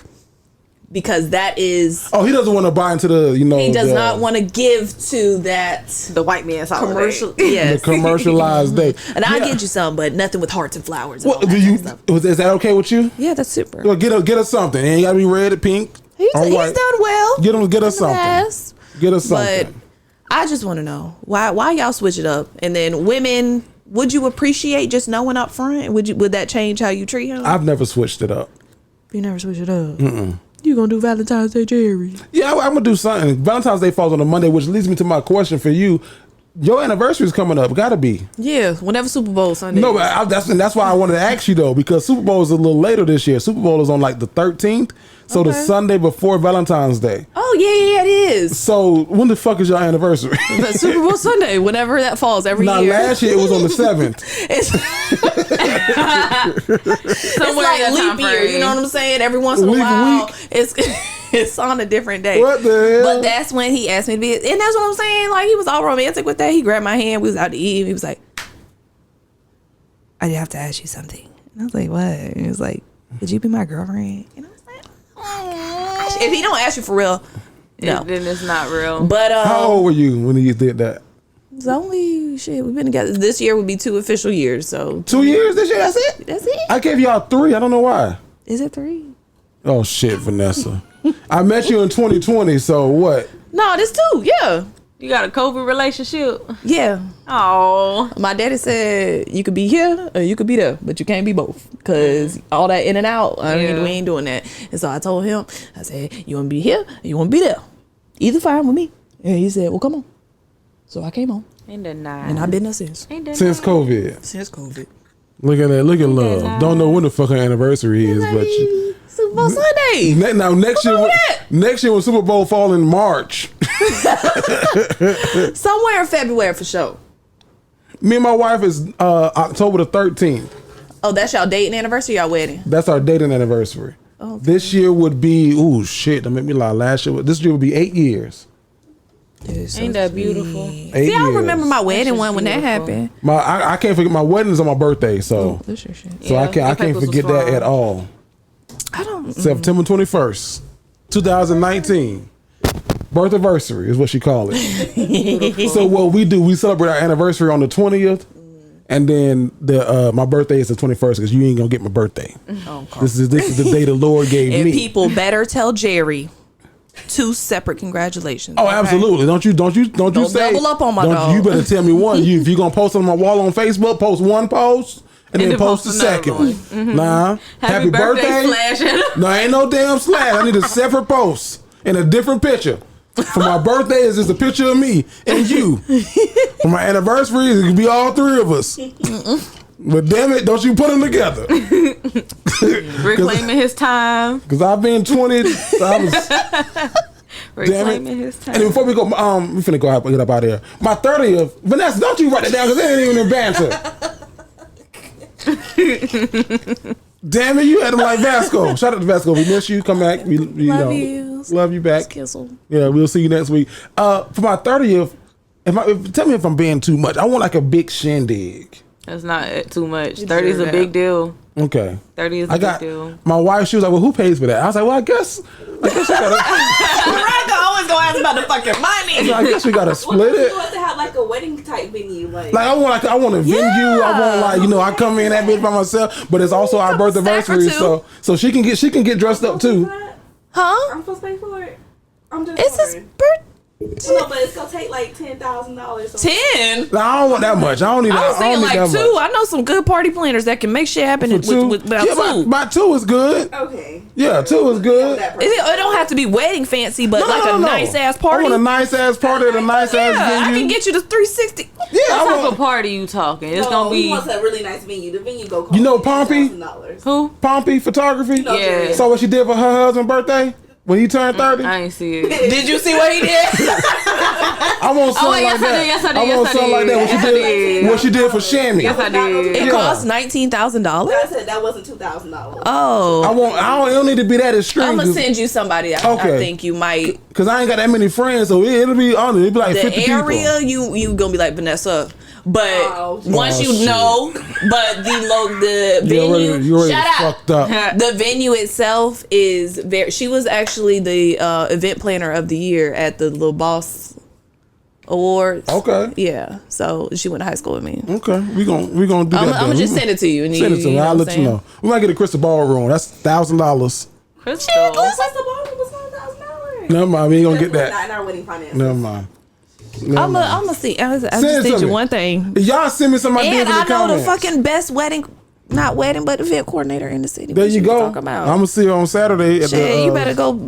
The thingy. Mm-hmm. The shit. Yeah, you better go there too. So my 30 coming up, y'all, in about 2 years. I was finna say Jerry's not turning 30 this year, y'all. Not this year.